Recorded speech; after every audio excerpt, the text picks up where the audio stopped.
Yeah, what's up, ladies and gentlemen? Welcome to an exciting night of Team Fortress 2. This is the ESA Rewind to Invite Qualifier.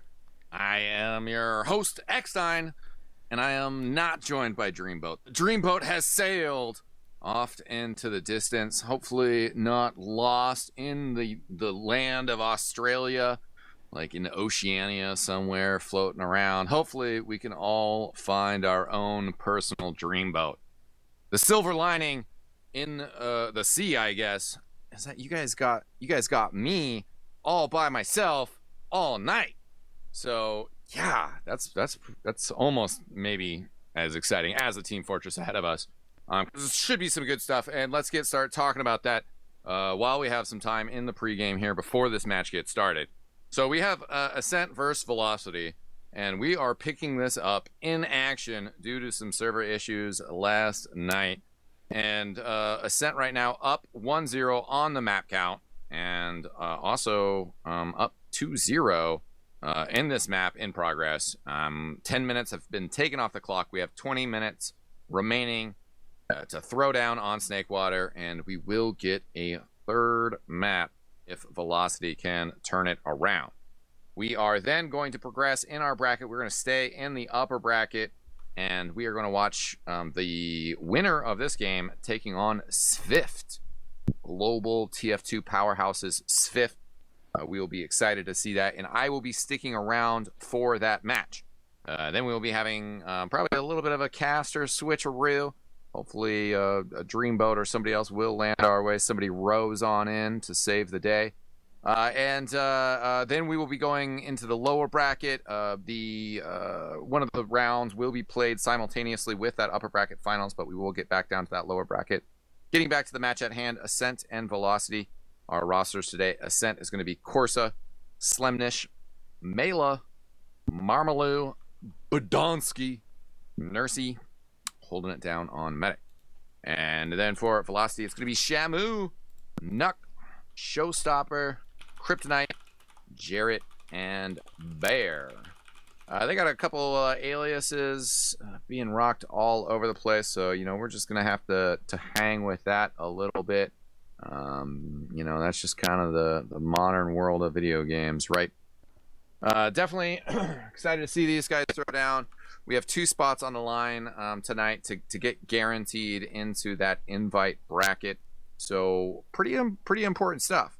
The team that wins this, as I said, is going to go on to face SVIFT in the upper bracket finals. And there's not going to be a grand finals. There's just going to be the upper bracket finals. And the winner of that match will then take one of the 2 spots that are available for the Rewind to Invite group.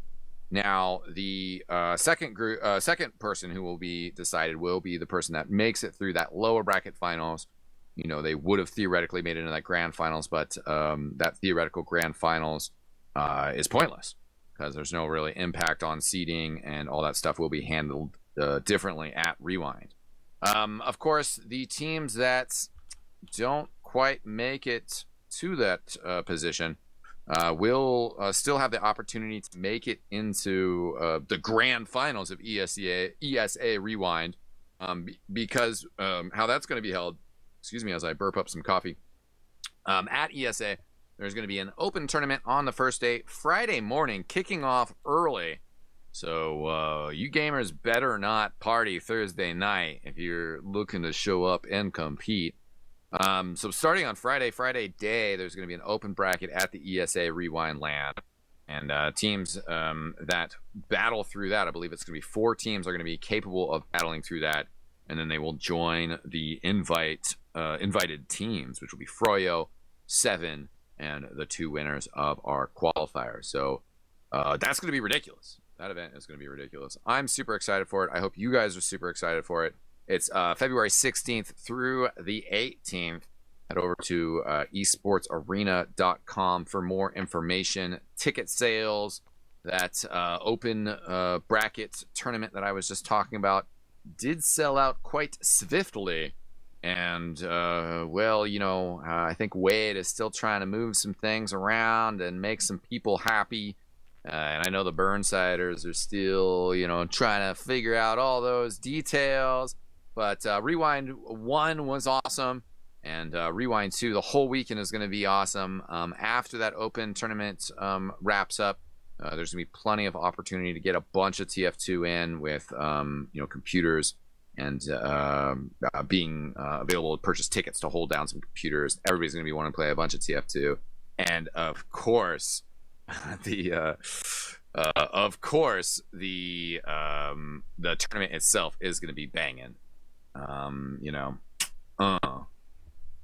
so super excited about it. Just sorry, a little bit catching up. Somebody said, "What's wrong with the mic?" But yeah, let me know, production, if there's anything wrong with my audio setup. Not quite sure while we're waiting. Badonsky's in spectator right now. But he has been kind of, you know, bouncing in and out. We have 12 all ready to go. So I think we're just waiting on Badonsky here. So should be going pretty soon here tonight. Thanks for joining us, ladies and gentlemen. We have a wonderful crowd here tonight. While we're just kicking, chilling some time, I'll just give a quick shout out to Portland, Oregon, the Burnsiders, and my venture, I Like It Nerdy. Hoping to launch an eSports arcade in Portland, Oregon within the next 6 months. So I hope you guys will be able to join me there at some time. Surely we'll be having Team Fortress there, even if it's just watching Team Fortress TV on the TVs. Super excited about that. And you guys are going to have to come on by and give me a yow. But, you know, in the meantime, excited to see you guys at the ESA Rewind 2 LAN event, February 16th through the 18th.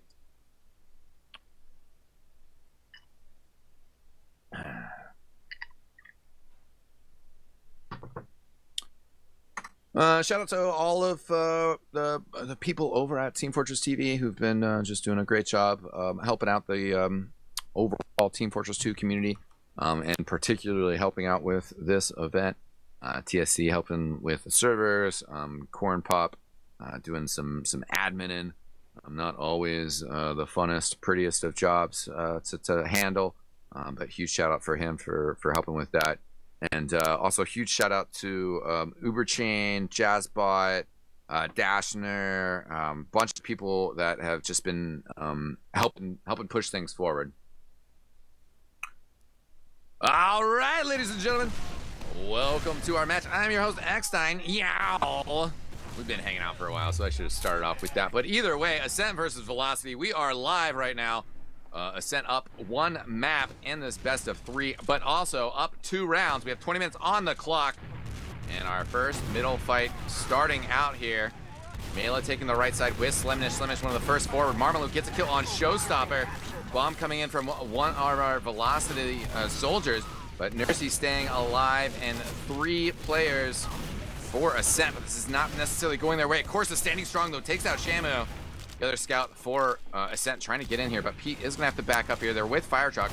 The one man holding down the point. Corsa pushing forward, but does go down to the pipes from Fire Truck. And that means that Mela is just going to have to try to stand tall here and let Nursey run away, which she does excellently. Gets away with that 100% Uber. So, nice little mid-fight exchange there. Certainly some back and forth in terms of positioning. Ascent looking to try to just like leverage this though. Velocity leverages and just keep pushing forward. Showstopper trolling me with his aliases. All right, Uber's being exchanged here in the follow-up fight here. What could Velocity do? They have good positioning. Showstopper in the window, sees Marmalou working around, but Marmalou also getting some damage on our medic here. Mela up top. This fight's going well for Ascent, as they do have a player advantage. Badonsky going big there, getting some kills. And they're pushing forward hard. Just this dry push. They're trying to get on top of Fire Truck. He is lit, 8 health, and Corsa fully loaded in front of him. Not going to be able to survive. Badonsky ends up getting the kill there with stickies. And a little bit of flash, a little bit of fire from Velocity. And just like that, we are moving forward. All right. Ascent trying to push into Snake here. With Mela getting up top, Marmalou in Cheese, gonna be able to work around and cut off the players from Velocity. Yeah, he gets 2 kills there. Marmaloo finally going down to the demo. Also, we're having Ubers swapped here, but Shamu and Pete on back with Fire Truck. And CJ back there. Okay, Slimnish going down. Now Mela getting shoved back. Nursa, yeah, maybe trying to line up arrows, but actually further enough away. Mela just gonna stuff things off. So good for velocity there. To, you know, hold it down. They're gonna be able to push out here. Both scouts now. Shamu and Pete trying to spread out. Are the soldier for velocity, taking some ground. Shamu has picked off Mela, and Badonsky now just respawning. Nursy's out here with Slemnish and connecting with Corsa, but Slemnish going down to a nice rocket from Showstopper. Marmaloo and Corsa getting back in here and trying to even this out. Low health numbers for velocity, so Showstopper, yeah, does get back to his medic. Picks up that bottle as well, and now Corsa in their face. Marmaloo bombing in as well. Oh, there you go. The velocity has been stopped and reversed as they're bleeding all the way back to base. CJ, the medic for velocity here. Sorry, that's not CJ. That's Bear, isn't it? Gosh. Anyways, it's just I know the roster. It takes me too much to just translate it, and you know, guys should play as their names. You want to be called by your name, just get with it. Don't make the casters do extra work. Velocity Showstopper gets the nice 2K there, stuffing on the side. Mela does end up killing him, but they lost Marmaloo as well. Nursey has to run very far back, so it looks like this is a clean opportunity of Velocity. Just get the 2 scouts on the point and get that easy capture. So we are set there. Ascent. It looks like they want to get aggressive with this though. Dry push, and they're just like, okay, whatever. Like, we know they're just all on point right now. They're gonna come take yard. Marmaloo going into cheese again, but Pete does get the splash damage kill on him. The rest of this going so for Ascent, with Shamu coming in and surviving, and then they get some of the cleanup as from Ascent. So that could have maybe worked, but it didn't. It was just kind of awkward. Velocity was just so tightly positioned there that they weren't able to get a frag and kind of, you know, break them apart, make any sort of progress. Lost a few players in the end there. Nursey took a little bit of damage there, picks up the bottle. She's gonna be fine. You see we got a trap on the pillar here in Saw. If we can get anything from that. Looks like the medic does want to come over here. Okay. They're gonna push through Saw. I think it was that trap in particular got Showstopper. Could have been something else though. Sorry, I missed that. So Velocity is gonna get a little stuck here. Marmaloo trying to come out here. Slimnish poking down as well. The Uber charge is gonna come out. Velocity Ubers as well though. I think Ascent getting a little bit more out of the Uber charge, like literally, but post Uber, this is crazy. Nursey, watch out, Nursey. Oh my God, yeah, she's just gonna sneak away here. Okay, no, eventually. I was like waiting for her to die, and then she was doing a good job dodging, and then I didn't want to speak too early, but yeah, she was trapped in a really weird position there, completely in front of her team. So did not go the best for him. And Marmaloo gets a little exchange there with ShamWow. Pete here as well gets a kill on Marmaloo, so this is going to be setting up pretty nicely for Velocity. Uber charges are even, and Velocity can kind of take their time to feel this out here. So shout out to our viewers here tonight.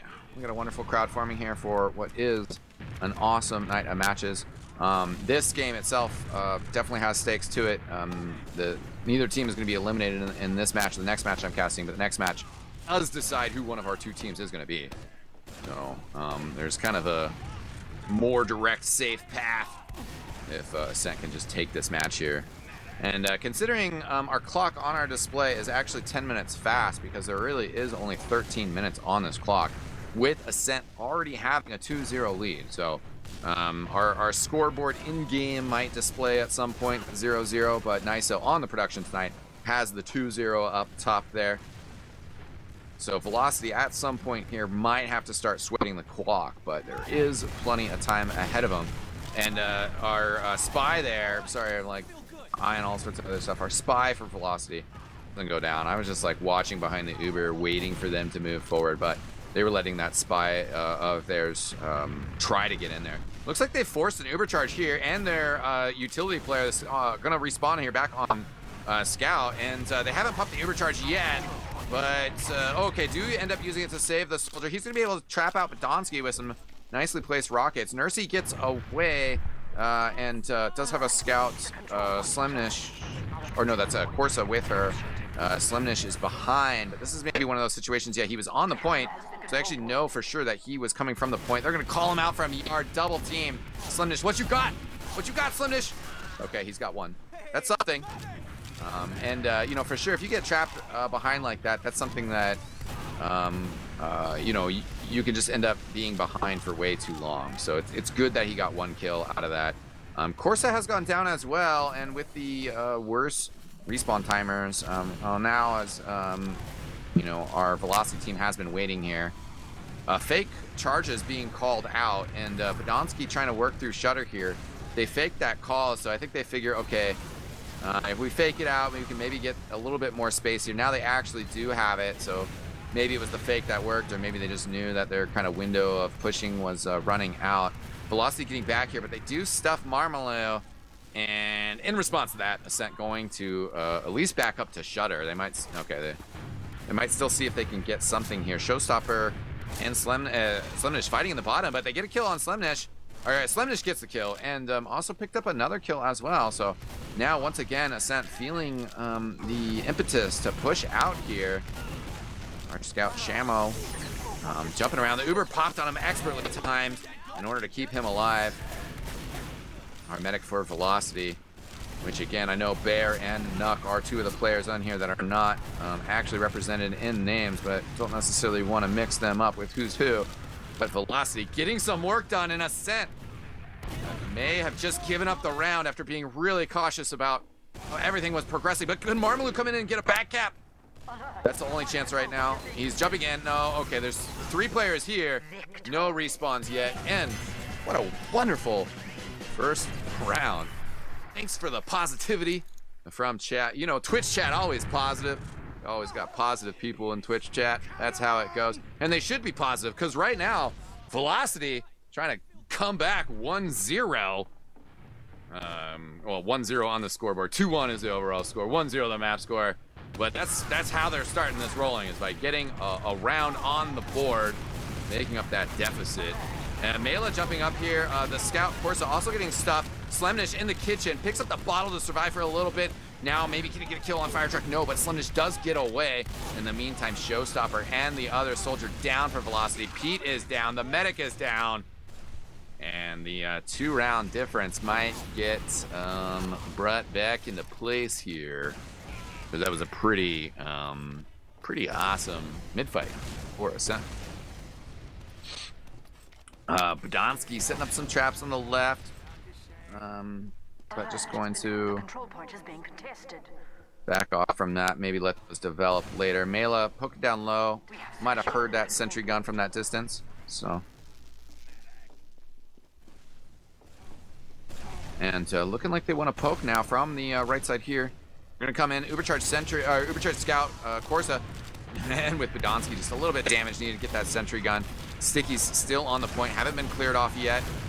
Fight going on over by Shaq. Shamo down, Showstopper down. Pete fighting though, can he get Nursey? No, not yet, but Pete getting that bottle, still extremely low health, half health. And looks like, yeah, Ascent going to be able to clean this up and resume their 2-round advantage. So now 8:30 on the clock, and the momentum has swung the other direction. As that must have felt really good for Velocity to get that round on the board, to feel like they had a chance in this fresh new day. But now they might be doubting themselves, and this mid-fight's going to be crucial. Showstopper on the side crushes Marmalou. Course is coming back to deal with Showstopper, is going to get the easy kill there. Our other scout for, or sorry, the scouts for Velocity poking over there, seeing if they can get anything. Now they do find Slemnish up top.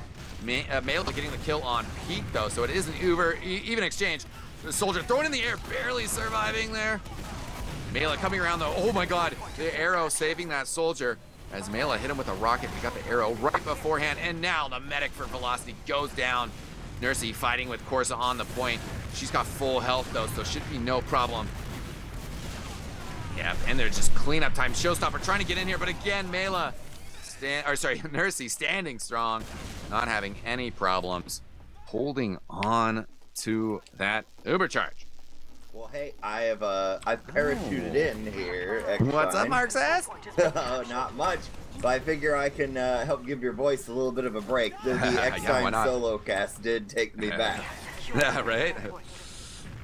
So, yeah, what are your thoughts on this so far? Well, it's looking like it's pretty good. I haven't been able to see the earlier part, but we're seeing an Uber come into last now. We'll see what they've got. Heavy's trying to block the way.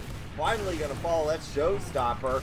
More fighting over on the left side. Going to get another frag here. Scouts are over on the right side, but the rest of the team is locked in spawn, and there's really nobody to stop them from getting on the point, and that will be another round for Ascent.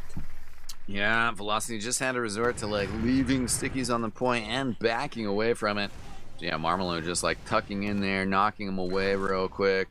And 4-1 the total. If Ascent does get one more round, it'll just be GG's, regardless of how much time's left on the clock. Yeah, and that would be very unfortunate for Velocity. So here we go, fighting over on the top left side right now. Soldier is bombing in deep. Gonna actually fall back, hide in the kitchen. Showstopper tries to go behind, is gonna die. Slimnish will fall as well, so we're still kind of even here, but the health is falling apart for Velocity, and there they go. They are all getting wiped out now. Shamu trying to do what he can to get to Nursey. Not gonna happen, and also not gonna happen for the demo sack, so pretty convincing mid-win. Yeah, I think that was a 3K from Mela. Oh wait, if not 4. So Mela like held it down there, going pretty big, and yeah, the Ascent train has been rolling. They were just getting slaughtered trying to throw people in at Nursey. They're bringing the spy as well right now. That is the showstopper spy, but it's not gonna help the show from being stopped. Yeah, it was put on indefinite hold right there because Uber advantage is away. It is already popped. In fact, Pete on Sniper not really able to do too much there, but he's going to get Slimnish in the early stages. That's a little bit of a boon for his team. They're only one down right now. The Uber is off, and the bombs are coming in. But if Velocity can weather this storm, the respawns will come back soon enough. Pete's only got 5, but I don't think it's going to happen. Trying as best as one demo can, but not able to block the point, not able to secure frags. They did have 2 players with less than 100 health between the 2 of them, but just couldn't finish the deal. Yeah, it was a decent attempt on that left side hold, kind of like rotating out of there. But yeah, just completely overpowered there. And Velocity, one good round tonight. And after that, it went a little quick. Unfortunate, but both these teams have had a kind of a big roster shakeup over the offseason. I'm sure there's still some adjustment to be had, but it looks like, if you're an Ascent fan, that the Corsa re-edition is working out very well. Yeah, definitely. And, you know, having a couple banging scouts on your team is definitely a crucial part of just like the whole recipe. Getting it rocking and rolling, you know, they just protect against those jumpers and are just like slanging out damage. Corsa and Slimnish were definitely doing great, and I'm looking forward to seeing how they stack up against the SWIFT team. Yeah, that'll be their big litmus test going forward here. There's really only 2 more teams that we need to see them test themselves out against, see where Ascent might stand in this tournament. Yeah, it's gonna be the you know, very curious to see that match. You know, one of them could just book their ticket right away.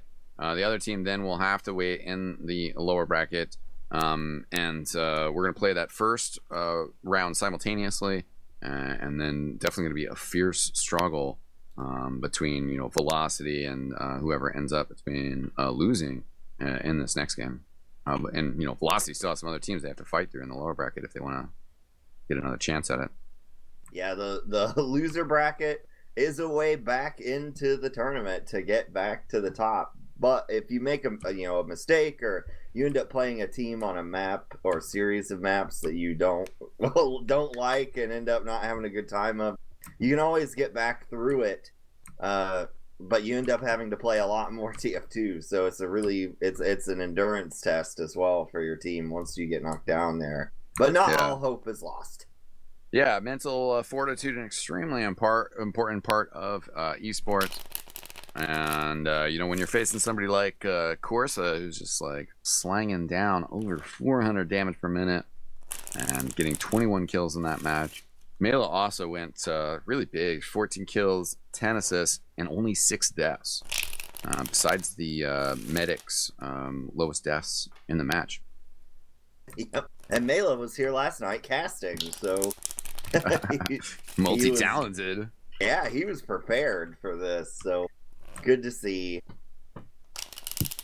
Yeah, so our SVIFT roster is going to be High Five, Bot Mode, Laz, Aim, Yite, and then CJ, I believe, correct?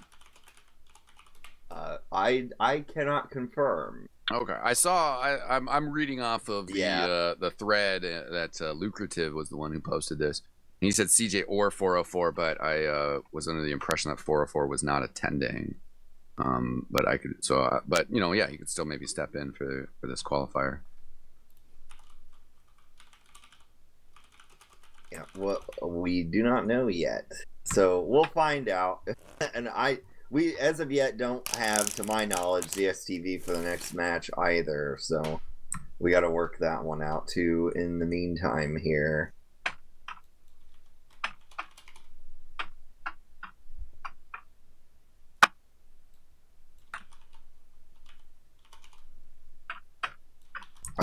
I will bother the powers that be.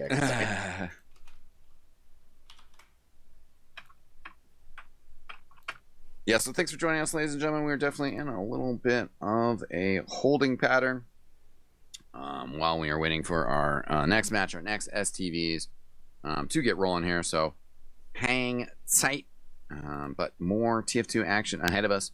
Should be an awesome, awesome game. I was just hyped about that, even if it wasn't close. Yeah, what's up, ladies and gentlemen? Welcome back to our action tonight. This is the ESA Rewind to Invite Qualifier. We are about to get started with our upper bracket finals. SVIFT versus Ascent. And I'm your host, eXtine. I'm joined by Marxist. How you doing? Oh, just fine. Ready to get my first full game of TF2 in here tonight. And it's lucky for us on process, so that'll be pretty fun right here. And it's going to be 2 really good teams. Process is one of my favorites for sure. It's just flows so well. It just really seems like teams have a lot of options. Last, even though it's really tight, doesn't seem like it stalemates too much, Yeah, it's I would say of all the 5 CP maps we play, it's probably actually the easiest last to get off of without losing the whole round. So that's really nice to see too, unless you get ultra back cap. But hey, the server's changing level, so maybe our hopes and dreams are gonna be crushed here, and it's gonna take us to Metalworks. Oof! Ouch! Metalworks. Like, I don't know, Granary sometimes. Trying to think of what was that other mainline? What was that other one I was thinking of? But that's probably too far back for most of our viewing audience. Yeah, probably. But mainline was like Yukon, where it's like take out double heavy and bring it back, or it's like kind of didn't really get a fair shot because of like the meta at the time and what was allowed. Bring back Yukon. No, not really. Leave it dead. Leave it, yeah. They gotta. We could maybe if they reworked mid a little bit and last a little bit, then we could talk. But it was fun. I thought it was fun to play when it was around, but it had some glaring flaws that if the map would have been played for 14, 15 seasons, we would have seen a lot of horrible things. Yeah. It's no logjam though. Let me tell you that. Yeah. Well, since they reloaded, we're actually going to Sunshine. Appears to be what is going on. So a map pretty similar to Process, but slightly different. And we saw also last night, I don't know if you caught it eXtine, but we saw a Pyro pretty much single-handedly win 2.5 rounds by running Detonator to mid. Wow. I would love to have seen that. Basically, I think part of the problem was Sunshine. Teams really like to group up, and when you get hit with the detonator shots and suddenly everyone's on fire, your mid gets busted. Yeah. And where does he go to get the rollout with the detonator? I guess it just helps with one or two of those. Yeah, Power Jack runs you there. Oh, and then he just uses detonator. Okay. Yeah, you just spam them with the detonator until they can't take being on fire anymore, and then they jump you and you burn them to death. I love it, dude. I love it. I mean, you know, not directed at anybody in particular, but TF2 needs to toughen up and get more of a winning mentality, as well as just, you know, when people throw wacky shit at you, just like beat it, you know, like I want to see the winning mentality of people like exploring new things to find new things like that, you know, like the detonator. And I hope that our fan base can like accept the inventiveness of people trying new things. And I hope that when you run across people doing stuff that seems kind of silly, just beat it. Just beat it. I mean, I don't know. Just do the same if you haven't figured it out. Yeah, yet. That was an old back in the day. Different. That's what you had to do when that team ran heavy sniper on Viaduct, and you didn't know what to do. Eventually, you just had to do your own heavy sniper. Yeah. And I guess mainly my point is it's just a losing mentality to like win, to whine about that. You know, it's like we're here to play competitively, and you're here to win. So the other guys are doing something sort of cheesy that kind of demands a cheesy response, dude. Like fucking throw that cheese in their face, like right? Make it rain mozzarella shreds, you know? Yeah, pretty much. So maybe we'll see the counter pyro. Who knows? Yeah, we'll see. That player is not present tonight from the appearance of things because it's a different team. So. Oh, okay. Yeah. I wasn't sure. Mela's a notorious pyro. Yes. You know? Well, and he watched that match. Also, shout outs to Roe for, he said, as he was watching it, he said, quote, "This is the greatest pyro performance since the Big One." And Mela, unknown to Roe, played a lot of pyro throughout his career. Yeah. So he just blew up his co-caster. That's hilarious. Oh, that's hilarious. Since Enigma, that's hilarious. Yeah, we'll see. I'm just theory crafting on the side. I would probably suggest running counter sniper if somebody was running that detonator pyro. Yeah, I mean, the risk there is if you get your sniper detonated, then he can't hit anything. Burn. Yeah. But we're apparently, because of the problems we've had with servers throughout the qualifier here, they're taking a little bit of extra time to make sure to put their foot in before they jump in and make sure that the server is okay and that nobody's gonna have any sort of problems with it tonight. And then we will be on the move, so they should be starting here very soon with a trademark after the word soon. Right. Shout out to all of our viewers, including my boy Tiger in the chat. Looks like we're getting ready to go live here, ladies and gentlemen. Ascent versus SVIFT on Sunshine. And gonna be an exciting match. Yes. No crazy pyros on mid right now. Just Badonsky fast as usual. Yite taking the left. We'll see where these teams go. I'm keeping an eye on SVIFT. Looks like they're gonna take their left. Well, Nursing Ascent a little bit slower out. Silk Thread getting pushed back. This is going quite all right for Ascent at the moment. Neither team really taking too many risks. Oh, but a bomb down on Badonsky. He goes down. That's a good trade for SVIFT. We're still working. Now the Tetris on the left-hand side. Another exchange. Marmaloo and Silk Thread. And looks like now SVIFT just going to be able to bully their way on the point. Nursing needed a soldier that was Mela to jump around. They're still pretty banged up, but might look to re-engage here. Corsa stuck not very helpfully over on the cafe side. Gonna get that pack though. Here's the re-engage. Both teams do have medic, Uber ready, but the point has been captured. Yeah, the big worry here is since now they've capped this point, we're going to have the Uber pop out of blue from Zilly as far as all our sources are concerned. But they do not force the Uber on Nursey, and there are a lot of Swift players caught in here, and they are going to go down. They do manage to take out Marmaloo, but that's not really the end of the world for them, because this may end up being a wipe, and it is. So that is a perfectly executed Uber from Nursey. Zilly was going to pop there because they got the point. Now everything is fine for them. But also, we have a player in spawn as sniper, but everybody saw that one. It was sent by telegraph. Yeah, bot now going to switch over to engineer. Not a whole lot of time to get things set up here, and Ascent surely going to be putting, well, foot on the gas, but they, I guess, do have to finish up this Uber charge first. Yeah, it'll be a few seconds, and they're going to get in here. We do have about the heaviest defense you can get.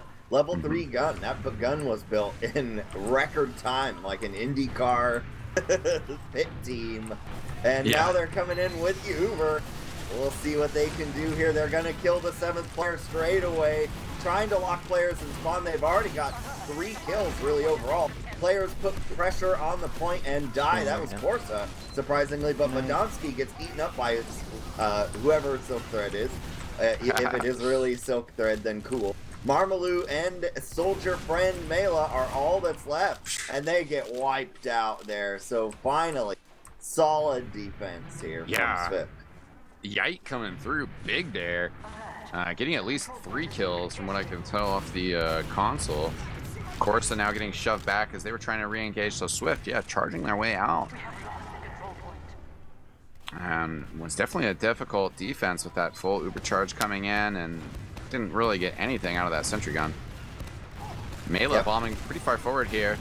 But Zilly on the backside of the Spire. Mela did pick up Yite. Silk Thread down as well. So without their scout and their demo man, they have to back up. Really interesting play overall, too, from Ascent to just walk in. There was no Uber or anything there. And now they've whittled Swift down by 3 players, eXtine. It's looking dark. Yeah. I just love seeing teams charge in with confidence, but they still have to capture this point. They're going to get the Uber charge now, so, I mean, just so far into the Swift base that they should be able to get this eventually. But Yite coming out here. He is standing tall. He's got a soldier with him. Oh, yeah, now it's not going to happen, though. Both scouts, Nursey, getting right on top of that demo. And there we go, 1 round to Ascent. Yeah, a really bold play there from Ascent, and it worked perfectly. The Swift team got on the back foot right away from the Mela bomb getting a kill, and then they never recovered it. There was Ascent all up in their grill. Yeah, definitely. You know, sometimes you just got to dry push it. TF2 is all about the Uber charges, but you can catch teams off guard. And obviously both teams are going to be without Uber for a while. Marmaloo with a big bomb in. Yite down to 3 health. He's going to get a nice little arrow, though, so he might be able to come back out and re-engage here. Ascent pretty healthy right now. The fight dragging on, those slams is going to be the first one down. We are lose aim as well, though, now. This fight getting kind of scattered. Ascent backed up. Nursey gets picked off. The flank from Laz coming through. Cafe. Yeah, and there is a Marmaloo behind. They know. But it'll be interesting to see what they do. There's actually a soldier on the other side of them, too. Bombing their men. Both are still alive. Scout all over the men. No, Zilly's going to make it out. And so that was the triple suicide. And that's really going to hurt because these players are gone for 10 seconds. So there's nothing out here, eXtine. Yeah, and they're also not really well set up, where Badonsky must have a few stickies out and about, and they have a sniper, but it was just Nursey there. Badonsky could actually get forwarded into here, and Bot does try to do so, but Sticky at his feet, going to need a little bit of heals here. They finished up Spire, and want to get in a position to push forward here. Level 2 up for Corsa on the side. Ubercharge coming in here, Bot and the Demo Man leading the way. Corsa's gun has gone down, trying to tease out the pop of those sticks on the point, but they're still there. Swift getting some kills here. And good point pressure as well, but the bomb comes in from Marmalou, gonna put a stop to it.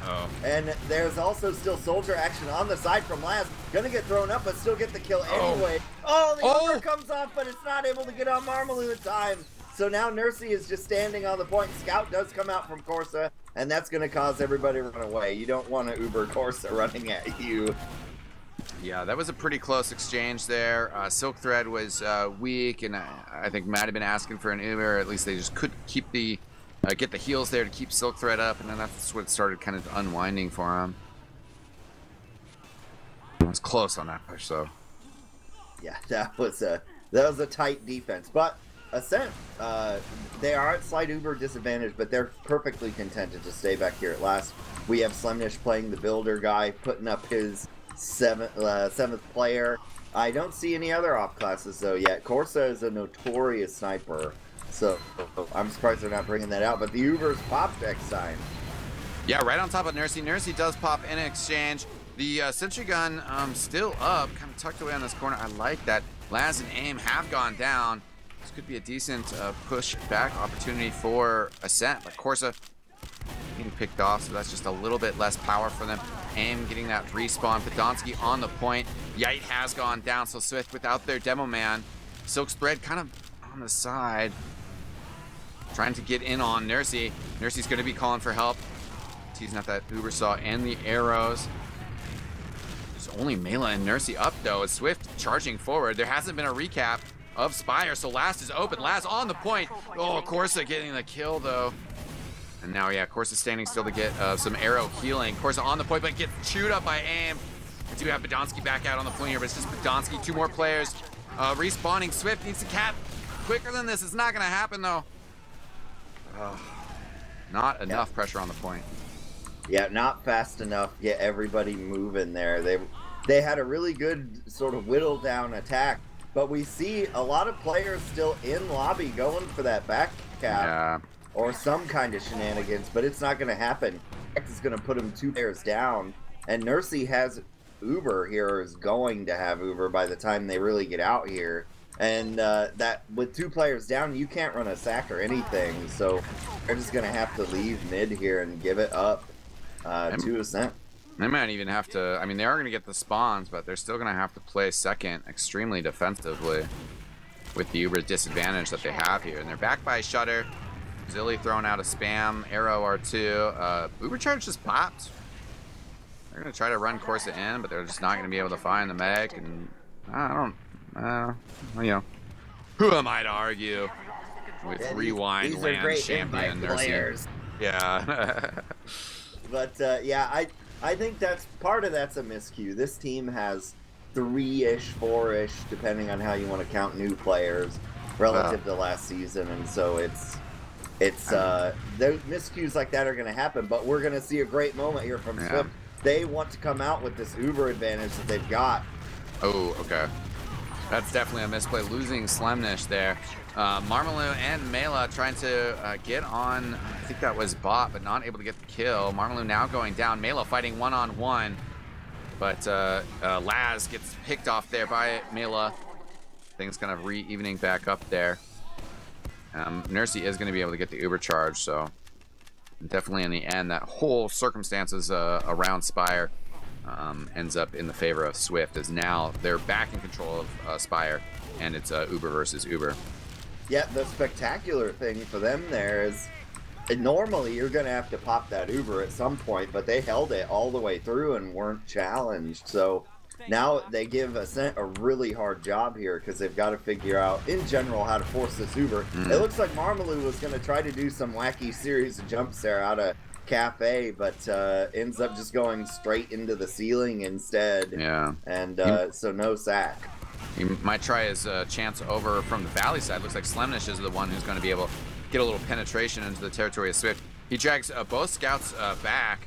And then finally gets pistol down. At the front lines, though, the soldiers for Swift in a little bit of trouble. Laz getting taken out. Aim had to run away to the health pack on the side. Ascent might try to get in here, but they lose Marmalou. And now Aim in a good position, although, as I say that, Mela switches places with him on top of the fence and pounds him from above. Bot trying to get a little bit of space there, shove Podonsky back. Swift starting to regain their defensive posture here. Yeah, a real chess match over this second point so far. Trying to trade pieces here and there and see what you can get if you can sneak your bishop in there or something like that. So we'll see. They're all gathered at choke again, our Ascent. The last series of sacks worked okay. They ended up managing to kind of distract SVIFT periodically. In comes the double bomb, but scouts are there. Jumping into scouts, you just can't do it. And yeah, they are so that's going to be it for the suicide. It'll be interesting to see if they try anything else. Actually, they're coming out for the counter Uber off the second, so they're done with this trading stuff. Yeah, we'll see how this works out though. Bot goes down afterwards. Swift now back in choke. If they can pick up Corsa here, Corsa a little bit far forward, but Corsa just jumping around. Laz now has to jump in, has gotten away for the moment. They picked up Mela as well. We'll see if AIM can get another one. No, Badonsky gets away. But overall, this is starting to go in the favor of SVIFT a little bit more. Yeah, and unfortunately, they were a little slow because Marmalou was way overextended waiting for an arrow. But they were just too slow to open up that kill. Oh, and Yite tries to go for some hubris, bomb the choke like potatoes, and there was a sticky trap there waiting for him. Yeah, and Ascent, so it's still just going to be posted up here. AIM has gone down. Looks like Silk Thread getting the pistol kill on Marmalou. But SVIFT down one right now, so Ascent going to be charging forward. They have Mela and Corsa on flank pushing through. Badonsky had jumped all the way into yard, but then goes down to Laz coming in. The control point is being captured. Swift, I don't know if they can really... Well, okay, they're going to try. Bot running out here with Zilly. Yite on the side, fighting against Mela. Now getting some assists, but Slam coming in, getting Yite. And the counter Uber from Ascent, pretty solid. We do have AIM working some damage on Mela, but Marmalou coming in to assist, takes out Bot. And Mela getting the pack on the side. Ascent might just try to drive push this forward into last. Yeah, SVIFT are playing such a strange game here with their demo, so aggressive.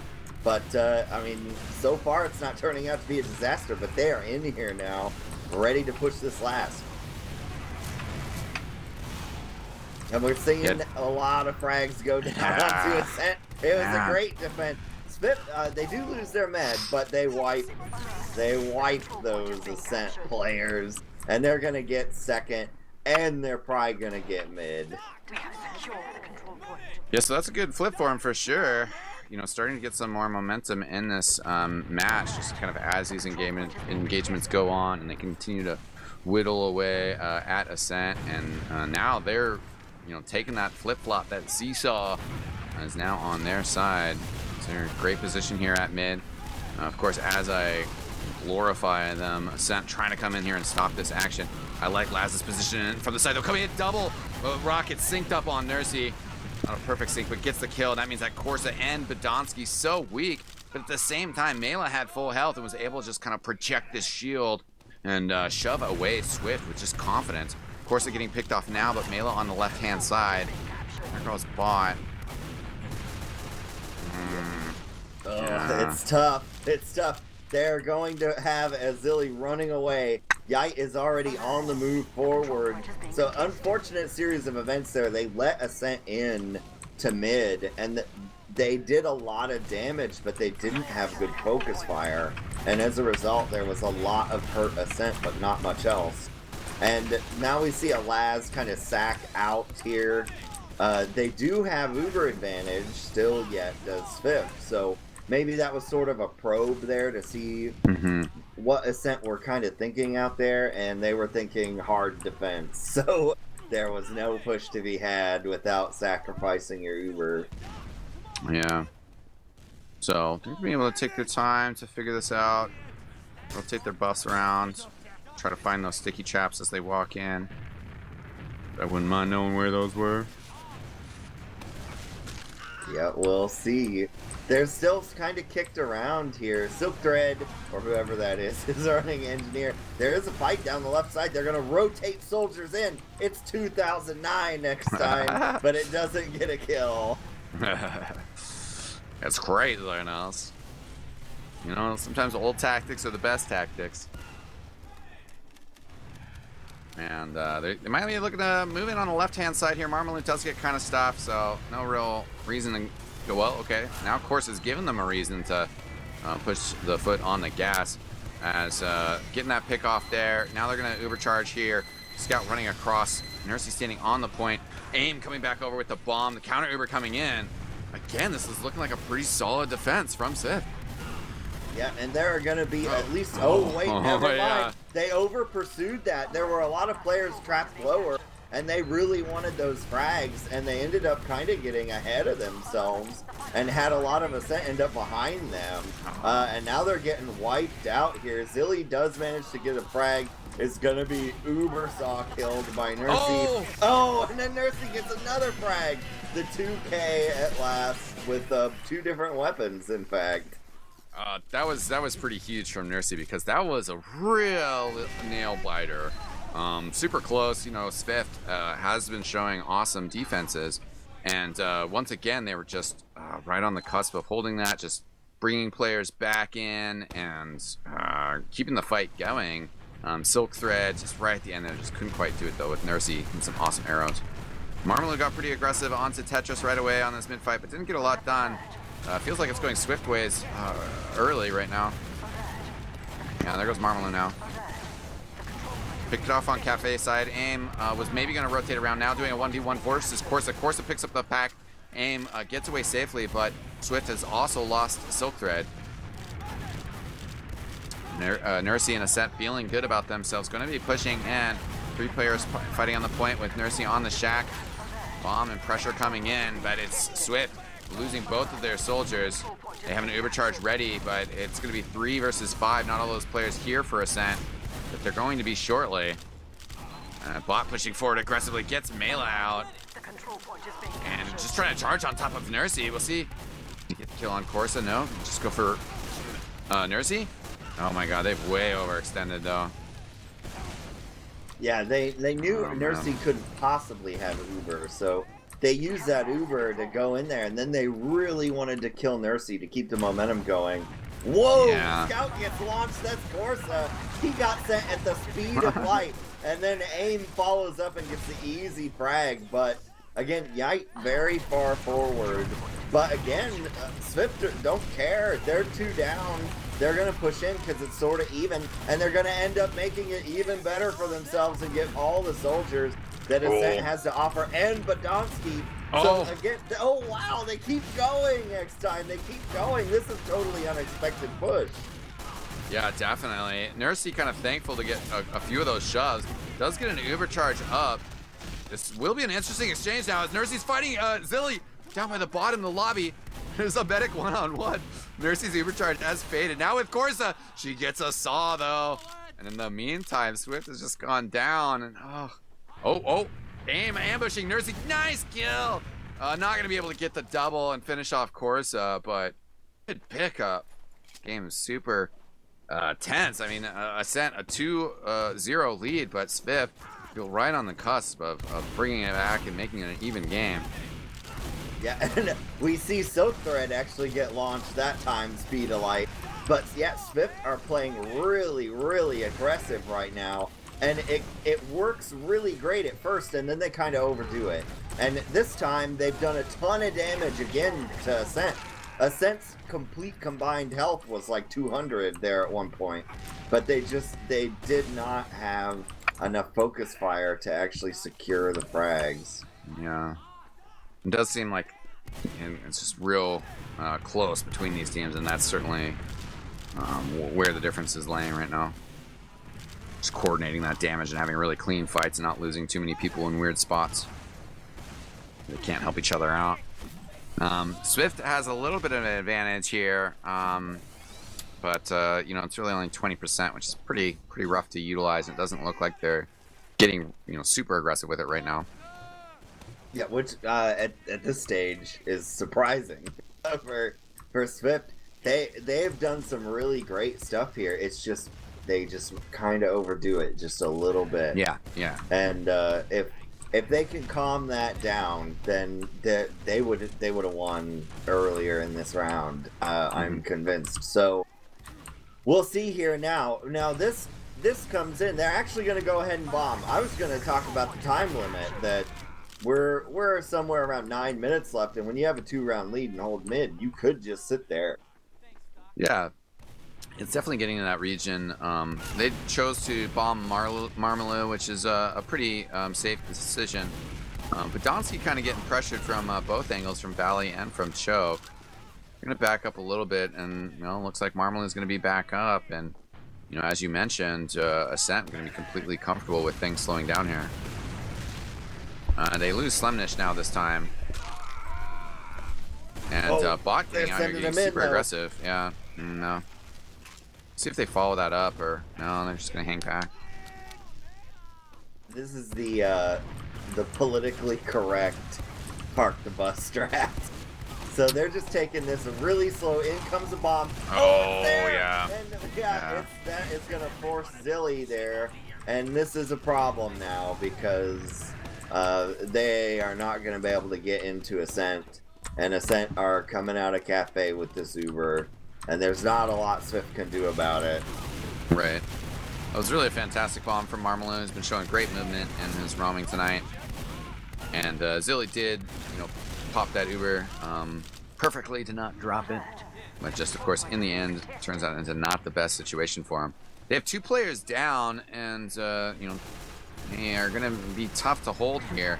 Laz is coming back right now, but it's going to be 5 seconds before Bot can get in. We got 4 players in for Ascent on the right-hand side. Marmalou coming in from the left, getting in front of, or on top of Yite, but doesn't get a kill. Slems, though, and others getting action. And there we go, 3-0 now for Ascent. Yeah, Swift are really close to putting together a good game here. It just doesn't quite work out for them. But I should say, we have 7 minutes left. Stranger things have happened than for Swift to come back and tie this game. So that is well within the realm of possibility. Yeah, definitely. I'd like to see it. They'll have to get it together here if they want to take this map. But of course, this is just a BO3, so this is just the first map here. And they will have opportunities on more landscapes to maybe even it up. Maybe send Ascent into that lower bracket. All right, Bot, the first one to go down as this mid-fight was kind of tense. Teams just kind of taking their time. Now they've kind of rotated, taking each other's cafes. Aim up top, though. Zilly, though, going down. And that was Mela getting the kill. I was hovering over Nursey, but over on the other side, Swift getting into a lot of trouble. Losing their medic, losing most of their players. Silk Thread, the only one surviving. He's just going to run further behind. Maybe try to get Marmalou when he spawns or something, but he is so far behind. Yeah, he's behind their forward spawn. It's like he forgot how that worked or where it was. He might have gotten twisted around. Yeah, because he was the last person surviving. But anyways, he's behind now, and Marmalou has seen him, so he's gonna be trying to find an angle here, but it's probably just gonna be pretty cleanly picked off here, and yeah, there we go. That leaves in a pretty unfortunate situation. Now they're just gonna Uber charge in here. Feeling pretty confident. That sentry gun though gets a kill. Going big. With some more damage. Pipes coming across. He was keeping it up. Bot picking up a point for his sentry gun. And Marmalou's hiding by the barrel. And no, they found him. That was pretty great. He he tried to do the old crouching forward into the corner strat, but he was sighted. Yeah. All right, well, the Spire is going to go the way of Swift, and they're going to have a 50% advantage here. See where Zilly and company want to take this. Looks like they're moving to the Valley side. Silk Thread keeping over on the other side. Laz now moving over there. Bot coming out. Zilly jumping a rocket. Slems and Marmalou down for Ascent. They're having a backup, but Donsky by himself on Valley side. Nobody an immediate danger to him. Yep, and they are now coming through with the Uber. They have about a second to try and get this in before Nursey gets it. But honestly, in exchange here, not so bad. They've got some players first at Slemnish and Marmalou are way behind. Silk Thread actually goes try to find them. I don't know if that was the long flank or what he was doing there, but now again, SVIFT's offensive push here is just melting away because they were way spread out. Yeah, just not fighting together pretty cleanly. Zilly taking bot in with that Uber charge, and then just ended up spending a lot of time like running around, you know.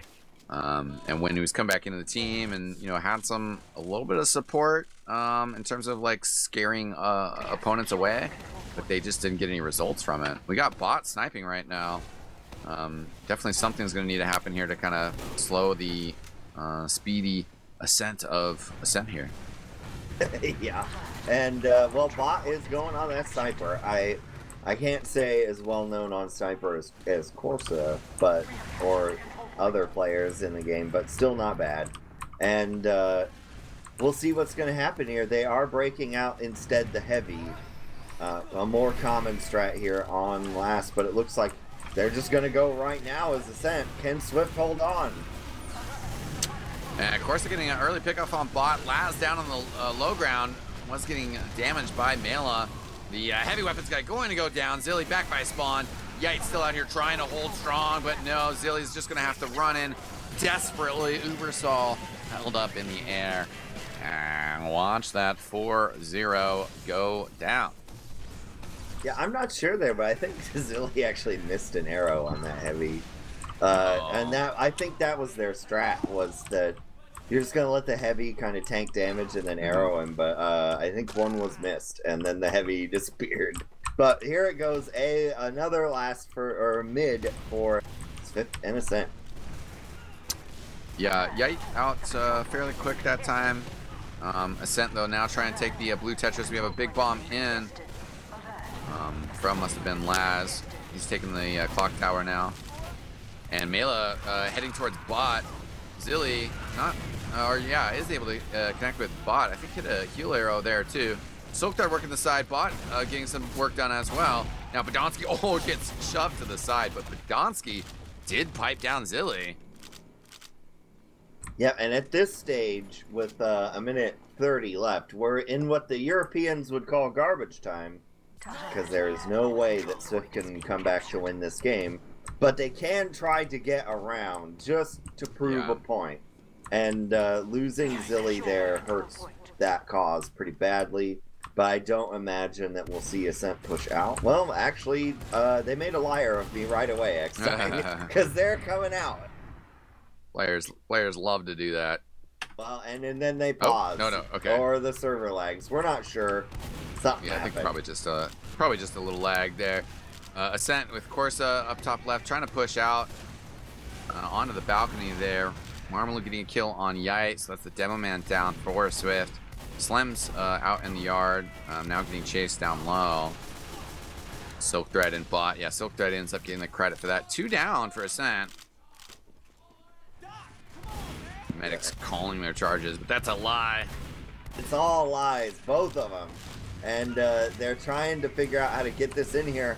They want to try to get a frag. They bounce. That was a neat play. They bounced the soldier back, send bot in on him, but not able to actually really seal the deal there at all. Not a ton of damage from bot. So time is short, 30 seconds. They're going to have to do this like Europeans and just Uber in.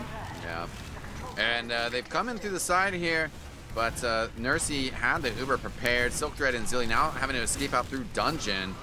Silk Thread throws himself out there to create some space. Laz coming in, might try to get on the point. Actually, Swift very well positioned here. Heals and numbers are, well, now the numbers starting to go their way. They've gotten a couple kills. Looks like, can they do it? No, we have a pyro on the point. Oh, Nursey, what are you doing? Nursey could have stayed on the point there, at least almost, maybe kept it just 2 seconds. If she'd stayed alive for 2 seconds, she could have held the shutout with the medic pyro switch off. But, you know, Ascent certainly going to be happy with that 4-1 victory on our first map of this best of 3. Yep, and, you know, credit to Swift. They brought some interesting stuff against Ascent, which you wouldn't really expect to see. This is some of the plays that they brought out, like when you push in when that you know that they're at like 10% to Uber and then you kill Nursey. all of those things are reserved for like ESEA LAN or playoff matches. And they did it in the Rewind Qualifier map 1 of the best of 3. So they were bringing as much as they could, and it just in the end, Sunshine was their kryptonite, and they couldn't do it. Yeah, we will have to see how Swift can work through the map and whether they can, spend a little bit more time in the offensive zone, as it would be.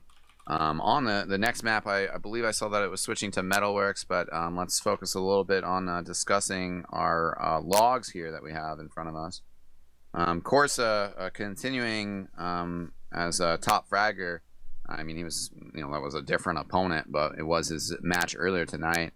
Not the same level of DPM, but also this match overall looked like it was just a little bit slower in the damage category. A little bit more spread out, and teams taking their time. What's standing out for you, Marxist? Yeah, Corsa and Slemnish top fragging. That's the real scary part of this team. Slemnish didn't have the greatest season last season, but there was a time when watching Slemnish play made me afraid because right. He was just that good, and having them both on the same team is a real struggle. I did bring attention last night. Zilly died twice as much as Nursey did. But I did bring, let's see, did Nursey do it again? Yeah.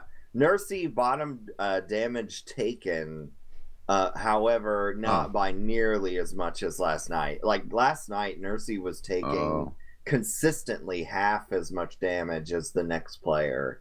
And so I got to talk a lot about how Nursey had such great positioning. But tonight, actually, a special stat for Nursey again is going 5 and 6 on Med. Oh wow, that's pretty great. Yeah, almost hit that positive KD. It's hard to argue with. Yeah, and I mean, Zilly did do a solid job. The double deaths, but then looking at some of the other facts, Zilly hanging pretty close there in the healing category, and obviously died quite a lot more, but and kind of factoring out that if you're just trying to compare damage taken, Zilly definitely had really good dodging.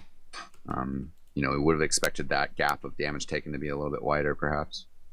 Yeah, and another perhaps a testament to how aggressive Swift played. Your top damager is Mela, but then the next two are SVIFT, who only won 1 round, is both of their bot and Laz both. So that was pretty great for performances out of them. It's just they didn't have the positioning after fights to win them. Yeah, we'll see if they can get it together on our next map. Actually, it looks like it's going to be Gullywash. I don't know where I got Metalworks. I swear the server spit that out.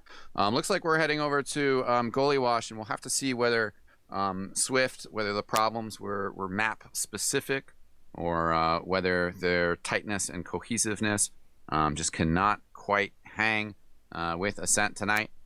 This match again will decide the first of our 2 teams that will be in that invite group for Rewind 2. Whoever loses here, their journey will continue. My journey, however, is coming to an end here tonight. I got some business to take care of, and it seems like our Dreamboat has pulled into port. So Marxist, it was a pleasure casting with you, and I hope you guys have fun later. Yeah, it was great seeing you again, eXtine, and hopefully the best with all the business. Thank you, good sir. All right, ladies and gentlemen, Nicell is going to play us some music for a little bit. Thanks for joining us tonight. Enjoy the rest of the action, and I will see you guys next time. Peace out. Good evening, everybody, and welcome back. That was a pretty short break, but we've brought in the Dreamboat. It is now fully moored in the port. How are you doing, Dreamboat? I am very good, much better now that I'm not in a situation where I don't have power. That was kind of an awkward situation for me. I was hoping to be here earlier, but not much you can do when your computer won't turn on because you don't have power. Yeah, the pixies coming out of the wall are pretty important, but to your credit, here goes the second map here.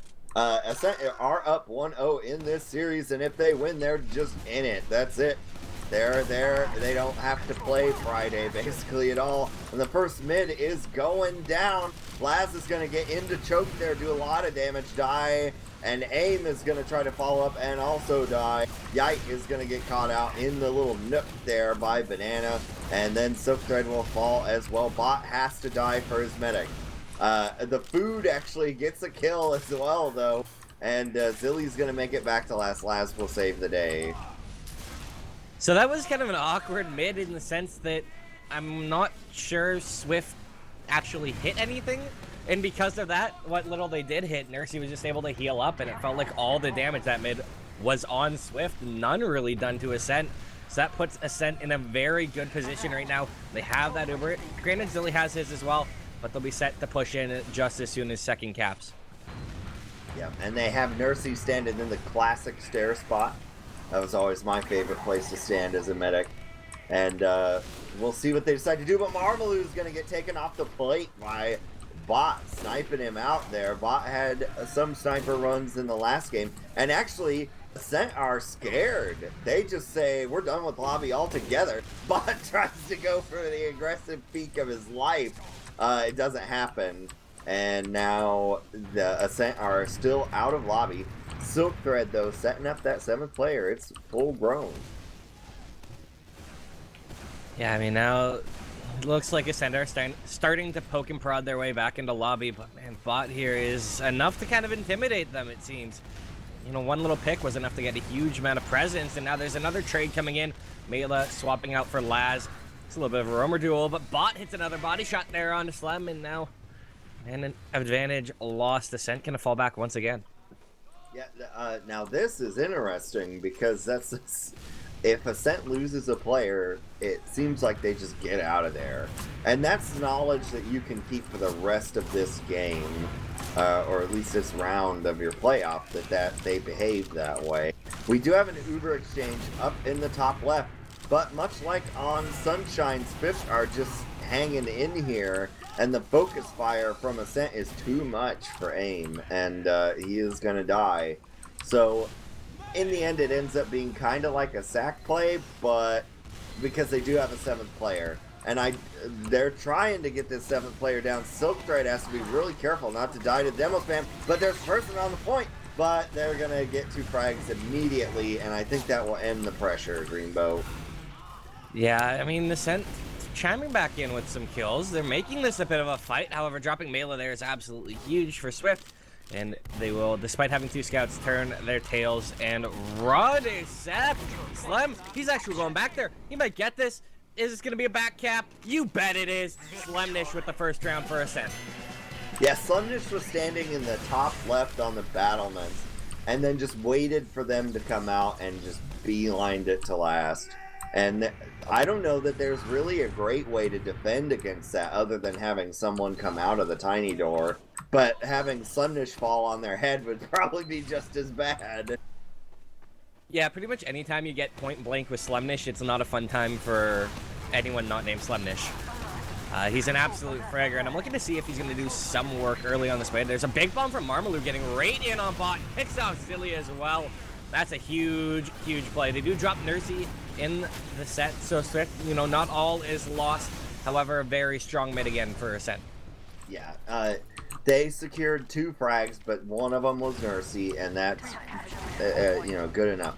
Mid is kind of a coin flip. Some teams are really good at it and can really consistently win mid, but you consider, of all the strats and countering that goes on at a mid, as long as you kill their medic, life is okay. And on Sunshine, SVIFT's last defenses were really, really good. So we didn't really get to see that in the first round that was exchanged, but SVIFT was super strong. And if you're gonna look super strong on a last defense, I would pick Gullywash to do it. Yeah, I mean, just as long as you're not strong with a quick fix, but it's very difficult last to push. It's not easy to do in any sense. So a very strong last hold can literally win you games here. So looking at the set they've got going, they've got, Bot and the dispenser going down. It's a crit coming in. picking up kills left, right, and center. The superstar demo, Badonsky, managing to find some nice kills. However, they need to find a little bit more, and now the Uber has come out with Corsa and Marmalou dying. Ascent, they're going to leapfrog with a bit of an advantage. And of course, because it is crits, that's going to build even faster. However, still a nice defensive hold there coming in from Swift. Yeah, and now if you're Swift, you're either going to push them out. This is, whoa, Badonsky body shot. Bot may not be able to escape this. They're actually not going to pursue. Lots of pushing from Swift as well all over this lobby area. Try to see what's going on, but Nursey's going to go down. The headshot. Bot with the headshot of his life manages to kill Ascent's medic. Do they run away now? No, they're setting up for the back cap. And Mela is going underneath, but will be sighted. Silk thread, target detected. Gonna take him out here. And there are no Ascent players on this second. That, if they win this round, Bot gets a special little medal called round winner. Yeah, absolutely. That is, you know, the medic pick straight up is the most important pick you can get, and he got it in beautiful fashion there with a lovely little headshot. However, Badonsky might be in a bit of trouble. Swift have come in through big door pretty much uncalled, so they're getting a lot of pressure straight into point immediately. Laz will go down instantly. However, with the Uber being popped off from Swift, Ascent are going to concede the point, dropping Marmalou and Corsa as well. 3 down. Well, 2 now. And Swift have the point. Now, that Uber pop, I'm not too sure, because as a caster, I'm up in the sky. I don't know if Ascent know that that happened. They are, but now they're kind of sacking in here, and they're gonna get destroyed. Yite is gonna almost kill himself, and then Laz is now hiding, essentially for a back cap. Or a medic sack. Oh, he's gonna pull the trigger a little early, and they will get the force though on the Nursey. What a massive force there. You know, if you let Nursey have that Uber, you're looking at getting, you know, rolled straight through second. Now you can actually put up a defense because it is actually an Uber advantage for Zilly, despite being on 40 HP. So this is going to give Swift the ability to hold and potentially re-push mid, and with Bot very far forward, he might be caught in here. He's going to need some help from his team to try and get out, but I think he's going to be in trouble. And there it is, a double meat shot from Slumnish, taking him out with ease. Now, Ascent want to try and pressure off this pick. What can they convert here? Well, it looks like they're going to go big door, which... Oh, nope. They made a liar of me again. They decided to rotate completely out of there. And it's SVIFT that's going big door. They popped the Uber, but Zilly has no one to Uber at this time. And they're just trying to get a Badonsky frag. Aim will go down as well. But Nursey's going to have Uber in moments unless something happens to her. I don't think that's going to happen, though. Well, except for unless the entire team of Ascent dies, then that will work out just great. We will see if Corsa can run away here. Bot is in hot pursuit. And we'll manage to get the frag. And I think we're going to see Swift pull back in here. Yeah, they need to have a little bit of heroics from Badonsky if they have any chance of holding this here. I'm not sure he's going to be able to do it. Mela is in a lot of trouble, and he's taken out once again by Yite, the big fat pipe.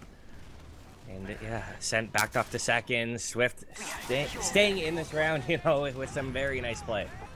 Yeah, Aim with a very nice air shot there, too, to block him in. But Bot is going to go down to the sticky trap last. We'll get Marmalou, so that, you know, a little bit of a trade, but you don't want to lose Bot there like that. And with Aim bombing in really deep, his team uses it to take some positioning. Nursey is actually out here arrowing people from bats.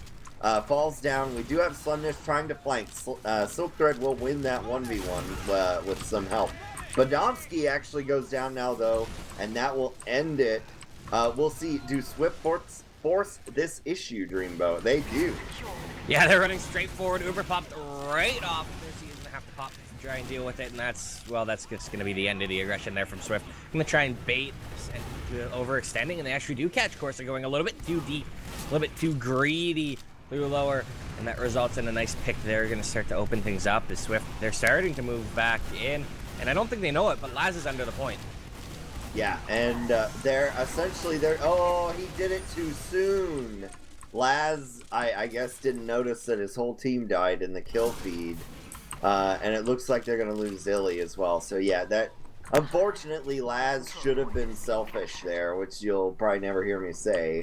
But he should have been selfish there and just waited for his whole team to die and then gone for the back cap that way. We do see some spawn camping though, and AIM does try to come out and contest it and gets instantly vaporized. Yeah, rest in peace, AIM. Never want to see a guy get vaporized, but that's exactly what Ascent did, straight to his face. Now, with the man advantage, Badlands go for a big jump straight through, trying to lock people out of Shutter. It's going to work with ease. That's going to be second coming down here for Ascent. There is a sniper up top. That's body his pistol down, long range from Corsa. You know, who needs a sniper rifle when you have a pistol, right? He was pulling the Star Wars day on target, and it didn't work out. And Nursey is going to end up popping this Uber. And, oh, well, AIM tries to blow the sticks, but it's not really going to matter. And Nursey and crew on Ascent are going to go up 2-0. SVIFT need to get it together here. They have previously lost the last map, and you want that easy qualifier so you can party with your friends and go out to eat in interesting places in LA instead of play qualifying matches. Yeah, absolutely. Anytime you don't have to play a qualifier is a good day, and Yike going down instantly is not what you want to see on this mid if you are a SVIFT fan. They're dire straits there without their demo, and Podolsky, the demo man for Ascent, is still churning in so much damage. Slemnish is going to find another easy kill there as well. Melo chipping in. Laz trying to survive, do what he can. I'll find Slemnish, but that's all he's going to find. And look at Podolsky here. He is, he was thirsty. He was all the way in there at the last of SVIFT. Didn't manage to get a spawn camp kill, but you'd like to see the aggression.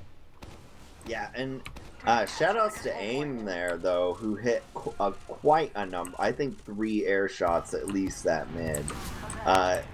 They still lost, but it looked good. So hopefully our cameraman caught that. But the Uber is coming in now, and it's going to take out Yite and AIM right to start. And even though second is not capped, well, no, the Uber comes out, and it is going to force him away. Laz will die anyways. And just trying to keep as much of the team alive as possible. Bot is going to get a frag in the back, but it's a lot of players on the point, and they're not going to be able to block it. It's a 3-0 for Ascent. You know, that's just textbook. One little thing called objective-based video gaming. They put guys on the point. SVIFT couldn't get the guys off the point. Round's over. We're up 3-0 for Ascent, and they're looking very good right now. Even their pushes that are failing, like that Uber push into left, they still manage, to bait out the pop, re-aggress, have it all work out, and win another round. Yeah, except for Laz just killed Podolsky right to start the mid. Can SVIFT get it together here? You can put together a good mid when the other team's demo and Pride Top Damager are not present. But they're really spread out. They are not focusing their fire at all. And they end up getting picked apart, and Zilly is gonna fall. Silk Thread as well. Yite is hanging out too, kind of after last call as well. And these are always the time you're worried you're gonna get flanked through big door, but luckily not for him. So easy second cap coming in for Ascent. Yeah, and now with Zilly going down quite late in that mid, we're looking at a situation where he's only on 15% Uber right now with Nursey on full charge.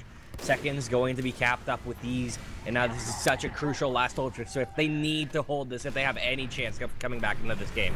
Uber is popped out, getting right up in the face of the Pyro. Silk Thread's doing all kinds of work. Can you believe it? The entire Uber just stuffed just like that.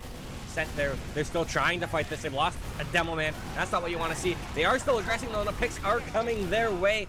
Pressure on the point. It's going to do enough to get SVIFT all back into a corner. Kills need to start coming in though, and it looks like SVIFT are going to be the ones to get them though. Ascent pull it out, a 4th round for them. Wow. Yeah, that shows a lot of character from Ascent, because when your whole push gets blown up by Pyro, a lot of teams fall apart. And Ascent just called a door, and they reconvened there and pushed right back in as soon as the Uber was over. And it was great. They got the frags and won the round. The control point is being contested. And now Swift trying to hang on to their lives for dear sake. Get right into Podolsky. That is going to be a kill for Bot. And now they've picked off Mela. Their mid's going a bit better than before. However, Ascent, they've been so good at re-aggressing, re-winning these engagements. But a sticky trap from Yite is going to take out both Slemnish and Corsa. And, well, that's a mid. Yeah, and we actually have Marmalou more or less trolling health packs in the back. But they're going to get it. Zilly's still alive as well, so even Ubers. They're going to make a play out here. There are 3 players alive for Ascent. So it's really only Badonsky and Mela who can contest you. And they're going to try to slow you down, but Mela gets a big shot early. But I don't like this play from SVIFT as the server lags out, but they needed to get point pressure a little earlier. Yeah, no, the Uber is right in here. This exchange coming down very quick, but no kills have come in. Slem will finally find one. That's a huge pick there. However, Swift traded back immediately, getting the kill on Corsa. This is such a chaotic fight right now. Zilly's in a lot of trouble, though. Marmalou and Badonsky getting these kills. Slemnish as well. And that all just collapsed for Swift because, you know, in the words of Obi-Wan, Ascent, they had the high ground. Don't try it, Swift. And that kind of backfired for them. Yeah, they had the high ground, stood there, and had Marmalou go completely all the way through mid and through choke. So there was a pretty good chance that Marmalou would watch his whole team die in the kill feed before he ever was involved in that fight. But Ascent held back long enough that it didn't matter, and he ended up getting the big frags there.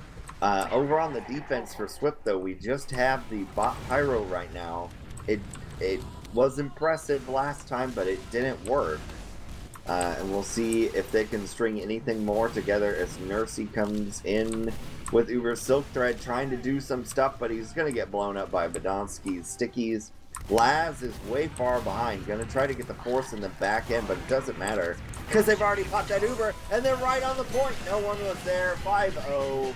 See ya later. SVIFT and Ascent are going on.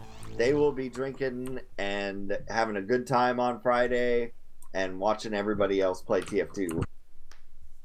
Yeah, no kidding. That's a dominant showing from Ascent. And I know some people have kind of been worried. Ascent didn't look, you know, the greatest last season.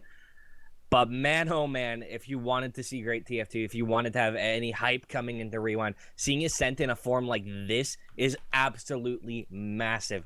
Protech last season had probably one of the greatest seasons in TF2 history. But Ascent, man, can they actually deal with it, man? They are looking so good.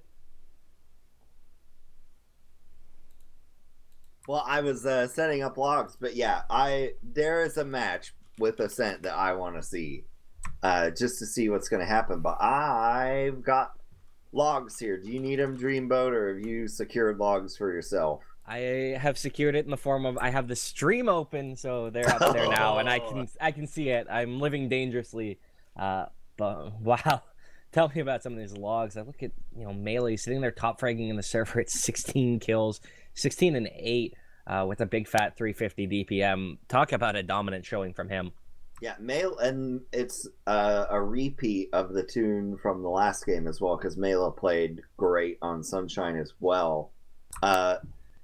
However, top fragging and not quite top damaging, but Badonsky outdoing him by just 20 or so. Actually, exactly 20, it looks like, if I can do numbers correctly. And again, SVIFT are all the next top damagers, but they don't win. And they don't have the frags. It's just the focus fire for them is just not there yet. And they get a little divided. Again, Nursey, smallest damage taken, half as many deaths as Zilly. Did not get 4 or 5 frags in this match. So that didn't happen. Surprisingly, let's see. Your lowest fragger, unfortunately, was Aim, who had a tough game there at 4 and 16. He had great shots, though, at several points throughout the game. So I think that's kind of the tail of the tape there. SVIFT is just, they're not a cohesive unit yet, vis-a-vis Ascent. They just can't. their cohesion is not to that level yet, which is really surprising, Dreamboat, because Ascent are essentially a new team. They've got plenty of different players.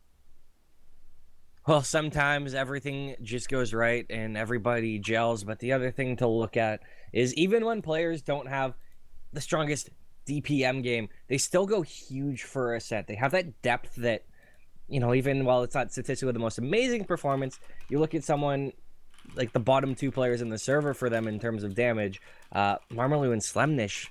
Not the most damage-intensive game, but man, oh man, both of them were making massive plays left and right. I mean, Slemnish got the first round on the board with just a cheeky little bat cap. He seemed to hit some huge frags as well, and then Marmaloo, and I think round 4 was that, with the huge bomb or coming in through choke where they were pushing second to just kind of outright slaughter them.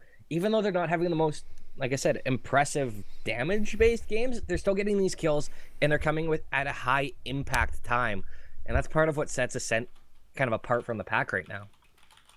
Yep, the only stat that really matters is the W, and that was what they were able to secure for themselves. But it sounds like there's going to be a little bit of a delay between our wrap up here, Dreamboat, and the next match. So if you don't have anything else to add for the stats, then I think we'll kick it on over to music, and we'll try to find out as quickly as possible when that next match is going to be played, so we can put it up on the ETA and give you an idea of what's going on.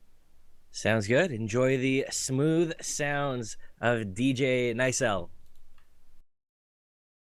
Hey everybody, I'm Dreamboat, and we are back, but we are Marxist-less. We're swapping them out. We're bringing out the Row. How you doing, my man? Doing pretty good. It's a little chilly tonight in Florida, but I'm doing better. It's not as cold anymore. Now Yeah, I'm it's indoors. a little chilly everywhere. It's a little chilly, here in Canada as well. Yeah, I have no right to complain. There are people in New York right now and like Tennessee that are dealing with like single-digit Fahrenheit. Sorry, Europeans, but that's how we operate in America. It's Fahrenheit. Well, there is people everywhere dealing with things everywhere. And what we're dealing with is hopefully a good match tonight between Black Swan and Velocity. This is a pretty big game. So curious to see who's gonna come out. I have to say that Velocity is probably my favorite. I think they're a lot of people's favorites. But that doesn't mean that Black Swan aren't gonna put out a good match. What do you have to say about Black Swan, real? I mean, I can only speak about what I saw from yesterday's qualifiers, and they were really strong in so many aspects, but they were still having occasionally not as easy a time as they would hope against the opposing team at the time, which was Big Chips. But Big Chips fell apart because they didn't have the top-tier team cohesion. Cohesion is the word, not collusion. That's not an American word. Moving forward, it's really, I think it's more Velocity's game tonight because they've played an invite, they've played higher in invite than Black Swan. I know Black Swan was in invite in the previous season, but Velocity stepped up much more than the previous team, the Black Swan. However, they are using Showstopper instead of Marm, and I'm going to say that's a huge downgrade. Yeah, I mean, anytime you do have to swap out what you're used to, it's never a fun time, especially when you're swapping out someone with a beard as just flat out glorious as Marm. However, let's not lose sight of something key, though. There's a lot on the table for this game. This is, of course, we're in the lower bracket, which means the loser of this game is done. That's it. They're gonzo. No more chances. Do not pass go. Do not collect $200. You're out of there. And then the winner, well, their tournament life to get that invite is still alive. The winner of this is going to go on to face Swift, the team that we just saw got crushed by Ascent. That'll be the final there. Winner of that one gets the other invite. So both of these teams have a lot to play for. This is going to be a very intense game. And I'm not sure. I really don't know which way this is going to go. I want to say, like, my heart says Velocity, but, like, my brain says Velocity. But at the same time, like, Black Swan. What does your soul say? My soul says Black Swan, man. They're one of those teams that I think they have the firepower that they could absolutely upset someone. I will never, ever pick against my boy Pete. But at the same time, this is gonna be an interesting game. Yeah, you got that right. And keep in mind, the team that wins this one and moves on to the finals, which will be just after this one, they're going to be fighting for that spot, you know, in the invite qualifier, the guaranteed spot at Rewind in a month. And the other team is going to have to fight their way through, I don't want to say the slums, but you could call it something like that. You know, they gotta work through all the other teams that are joining the open tournament that will be happening the day before the official tournament starts. That will be the I don't know what to call it. I just keep calling it the open tournament, but that's literally just how you get in. And so we're gonna be going live, Dreamboat. The plugins are unloading. That's always scary. I never like it when things get unloaded. I worry that, you know, someone's gonna have back pain when they take it off the truck. But we are getting set for the mid row. Take me away on this very first mid. Yeah, right away we see Fire Truck, aka Jarrett, gonna be going out through the choke, getting early shots onto any players he can, but doesn't really connect with anything. Kryptonite and Showstopper have snuck their way into the banana and did some good damage to Cheris. Ryan is gonna get picked off here, but there's much more frags in favor of Black Swan here. I would have considered them the underdog, and right now they're looking pretty strong. It's up to Bear to get out now, and he's gonna be able to surf it just a little bit, but get into the face of Jinx, who gets 2 bites in a bottle by Mr. Fire Truck, aka Jarrett, who's doing such an amazing job keeping Bear alive. Bear down to 50 HP now. He is going to be meeting up with the rest of the team, and they're going to be contesting the second point here very shortly. Jarrett, what were some of those pipes, man? Those were filthy. And of course, when in doubt, just smash him with a beer bottle. That's how you win games. And really good job keeping Bear alive. Of course, it's Bear, the most ridiculous alias in the server. That's just, you know, typical Bear fashion. But now we do have Velocity holding, so you gotta wonder. I have to imagine that they felt like they were the favorites coming with this match, which is how a lot of people felt. But they kind of got annihilated on that first mid. I wonder if that's gonna shake their confidence a bit. However, we'll see what they do with this hold. It looks like Black Swan are gonna be pushing through door right now, coming into big door, trying to get in. However, there's a lot of opposition right up in their faces. Jinx actually gets through and through to a rocket from Showstopper, giving his life away. And now Showstopper going right into the face of Exile. Exile's not going to be taken for granted, but he is so low on health, 3 HP around the corner. Fruit's going to do the best he can to slow down the enemy team from getting any further, and Exile's going to be backing up, ready to roll, and with that one pick advantage, Showstopper down, I mean, there's a lot to work with here, so they're going to start sending some players in. We got a very aggressive Ryan here, going right into the face of Jarrett, who will quickly dispatch that. And now a follow-up counter-sack from Shamu, who gets retaliated pipes. The pipes are so strong right now, Dreamboat. I'm liking this. This is what I like to see. I like demos who hit pipes. They are connecting pipes with more ease than a plumber.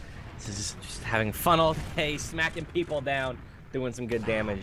But we do have this stalemate continuing on here. Seeing if Black Swan really can get any sort of form of ground. They have Ryan up on Sniper. He's looking around. Is he gonna dome Kryptonite? He's trying. He's just taking a lot of damage though. Has to fall back, and the jig is up. They know there's a Sniper. They know the shenanigans are there. I doubt they'll oblige him with a pick, although they do perpetually keep peeking them. So one of them might lose their heads. Ooh, okay. No, I heard a lot of damage coming out, but Jarrett's fine. He's not dead. Showstopper's holding down the lower area while we got Ryan on that Sniper, getting ready to hit that shot. Players are being a little wary peeking out. Pete's playing with fire right now, but he's not afraid. He's going right in, surfing rockets left and right, just taking complete control, and he's going to get sniped down by Ryan. Meanwhile, Kryptonite has no rockets to work with, so this is a great opportunity for Black Swan to start working their way in. We do see aggression from Fruit, who connects a great rocket, but it's not going to rattle good old Bear's cage. He's going to be just fine. Meanwhile, Morska tried to make his way in through the choke point and got taken down here. So now we're going to be seeing the counter aggression from Black Swan. Not going to be able to get any further than that. Or not Black Swan, excuse me. I'm talking about the other team. They were starting to work their way in, but instead Velocity have been shut down by all the frags. And Ryan picks up Pete again. Really got his number right now. Yeah, they're in a lot of trouble here. Uber's going to be popped out. The exchange coming in. And this is just going to be some form of escape here from Velocity. Bear is in a bit of trouble. He is somehow going to get out. And Showstopper's actually finding kills. Is he not only going to get XL, he's going to get Sniper as well. Keep lurking around behind. And Morska should go down here too. Show's now going to be collapsing in from choke. However, it is going to be falling back. Black Swan. And meanwhile, Shamu just kind of jumped in there, peppered Cheris a little bit. Cheris now very desperate to get out of the way. Kryptonite opening up with a nice frag onto Jinx, then with Fruit very low on the side of Big Door. Gonna be able to get out. Meanwhile, Exile is completely taking control of this choke point. Grabbed 2 frags of his own of the overzealous players. And oh no, it just keeps going back and forth. It is a blender right there in the middle of the choke point, and anyone who steps in it is gonna get taken down. So now, Velocity have control of mid. Still need to finish that cap. I do get it. All of these pipes. Exile smacked down Shamu with a big pipe and choke. Jared, of course, chimes in afterwards with a big fat pipe on Exile. It's just a frag session right now for these demos. They're putting on a clinic. And speaking of clinics, this is a clinically precise second push coming in. So it will go down to Velocity. And there's still some pressure in upper right now, but it looks like Black Swan are just going to cut their losses, fall back, try and hold last. They've got Ryan back up on Sniper. We'll see if he can continue to make it work. He had a couple nice shots. Only managed to find the 1 kill on the Pete. We'll see if he can do anything with a little bit more impact this time. And you bet he can! Picks off Kryptonite. Yeah, that was actually, they want to push with that, too. Yeah, this is a great time to push here, but Pete has snuck around and he's going to be getting onto Ryan, but he chooses the other target. Devo is definitely a better one to take down right now, and he's actually winning a little bit of a pistol fight. Does finally get taken down here, though. Ryan's still up on that sniper, but he's backing out now, and there's not a lot of pressure coming in, so, Velocity has a lot of freedom right now to just come in. They're going to be popping early, even though there's no reason to. There's no stickies, so kind of a bad pop to go right away, and now they're actually going to find themselves caught. He's going to try and sneak his way out. Very good job from Jarrett to juggle Fruit, keep him from cutting off the escape route, and now we're going to be seeing both teams getting out with their medics and all their players. Full reset, but no Ubers to work with, so we're going to see if maybe someone can try and poke and prod here. Morska making his way in through the balcony. A lot of freedom in the lobby right now. Bit of a questionable decision, as you mentioned, to kind of pop that early. Demo was dead. There isn't going to be sticks there, and instead they still popped a little bit too early. Lost the Uber exchange. Not quite what you want to see, but maybe it's just a little bit of the jitters with the fact that there is so much to play for right now. And as such, they just cut their losses, holding back in lobby here. Give it another last push and attempt as soon as their Uber is up, which is any second now. Yeah, Ubers are up. Morska on that spy. Not even opting to just check for off classes or anything. There was no reason to for starters. I mean, it'd be very rare. Meanwhile, Exile getting so much damage from Pete. He gets taken down here, but a follow-up bomb is going to clean that up. 2 for a demo. That's reasonable, but I mean, you don't have the numbers to work with. Look at If Morska, they knew though. that Morska was on spy, they'd definitely be taking advantage of this right now. But we'll see who's going to be the first one to make that push. Looks like Fruit. Well, Jinx has actually come in through Big Door, and he's going to be right in the demo's face. Jarrett needs to hit some nice pipes or get some support. He's not going to get either of that. So that is a huge kill for Jinx. Shamu will trade it out, but losing your demo in that situation is not what you want. That said, they are funneling straight through the choke point, and Kryptonite's getting right up in here, doing a lot of damage. Should be able to find Ryan the sniper. No, he somehow gets out. Miracle on 2 HP. However, that was the Uber exchange. Yeah, not really most favorable kind of exchange. It just kind of nullifies any other opportunities right here to do something. Pete, meanwhile, has complete eyes on Ryan. He misses the shot. Oh, he was fully charged, and Ryan had no idea where to look, and then he just missed the shot. So Pete giving away, tipping his hand a little bit there. But I'm pretty sure they knew he was there. A lot of action's been going on. And now we're going to be seeing if anything else can come of this sniper duel. Whoa! Pete! You are a madman! Wow. I'm absolutely speechless. He peeks it, dies almost instantly. But I say almost instantly. He had a half second, got the shot onto Jairus. Wow, that's a massive pick. Now Bear has full Uber advantage. Pete's going to come off that. Sniper back onto Scout. And this is going to be an absolute wrecking if this Uber can start to do work. They've locked them all back into spawn. They've already got a Scout on point. Exile's in trouble, but he's going to get the kill. And they haven't accounted for the sentry gun. This is all falling apart. Picks need to start coming in fast and furious for Velocity, but it's okay. Pete has arrived, and here are all the kills. This is going to be the first round for Velocity. What a turn of events. No more speaking ill of the underdogs. You know, they've had plenty of time from yesterday and today to prepare for Black Swan. They maybe even had an opportunity to maybe look at some VODs or something to that effect.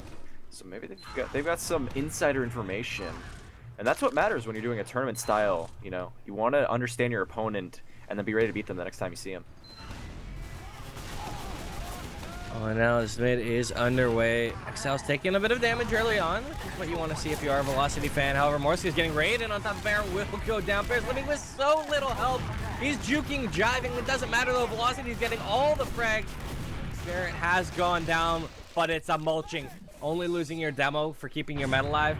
That's massive. Second's going to come down with ease. They'll be set to push into last, and this could be a very quick round. Yeah, it's shaping up to look really well for Velocity. Right now, they're taking control of the battlements. Working their way into the river here. Showstopper getting very excited to take down that sentry. Ryan, I think he did hit that shot almost instantly as he peeked into the area. We're going to be seeing if anything else can come through here. Morska is on that pyro. See if he can put on his best Kawa impression as he jumps in, air blasts, and does a little bit of work, but immediately gets mulched.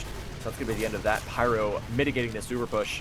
And there's still players on point. Exile inside of the secret, actually going to win the 1v1 against Kryptonite, but Showstopper will quickly walk in and clean that up. So now he's on the point. Jinx going to be peeking around the corner. So much damage, and a pipe will connect.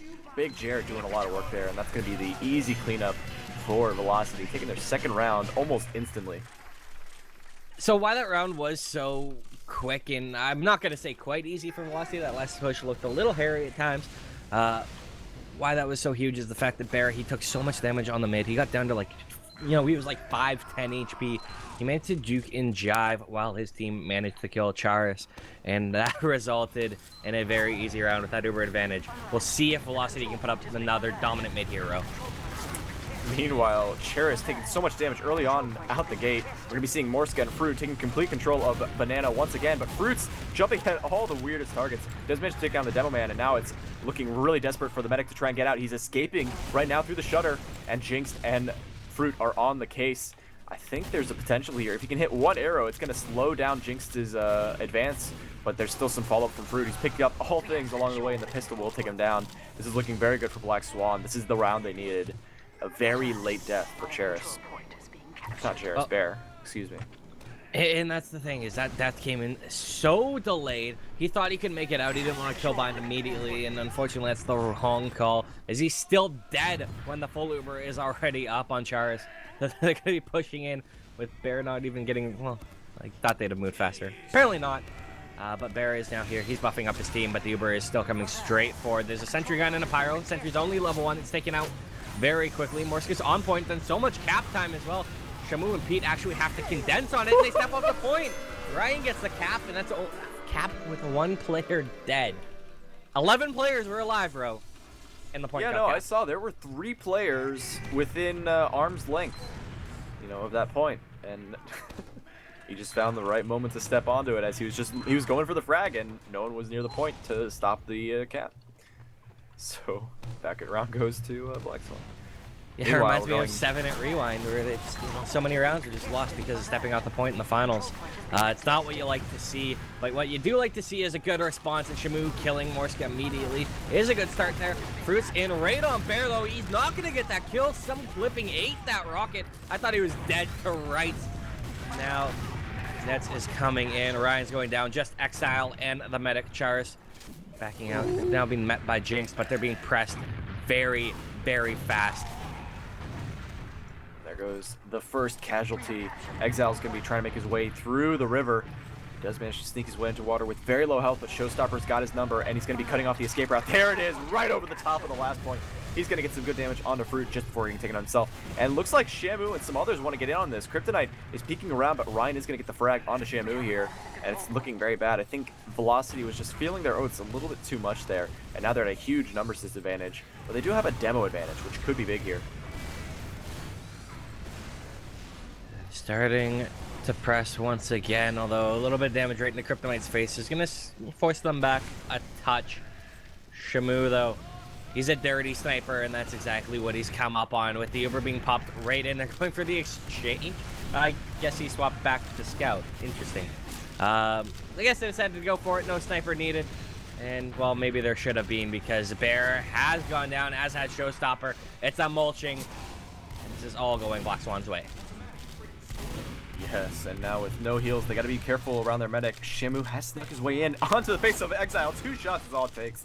He will get cleaned up by Ryan. Ryan doing a very phenomenal job so far. No one else on the back lines, and even Bear has somehow found himself in the furthest position. He was over there by the garage, big door, as soon as he spawned. But now, big advantage for Black Swan. They're looking to take mid with this numbers advantage. Well, they're trying to do something about it. Instead, all it's going to result in is a dead Morska. I'm not going to say that's the wrong play, but unfortunately it just did not work out the way they intended. And look at Pete. Knuckles has gone all the way back to last. Well, we're going to see what he wants to do about that. He's very deep in here. I'm not sure what he'll be able to find. I think Exile spotted him out, so that's going to kind of nullify that. They've actually popped Uber onto mid. While that happened, this is a very awkward situation. With the Uber, though, Bear's going to want to have his boys regress. That's exactly what they're doing. Pete in behind is going to condense, and he's just going to get annihilated. And that's going to be mid. Just the leapfrogging continues. Yes, and very good job of Velocity to hold on to that because they are still going to maintain those forward spawns. And with no demo man on the side of Black Swan, is looking very poised for a push. They're waiting for their numbers. That could have been a misplay there, waiting for Pete to catch up with the rest of the crew before they push. I mean, with the demo down, you can actually just overpower them.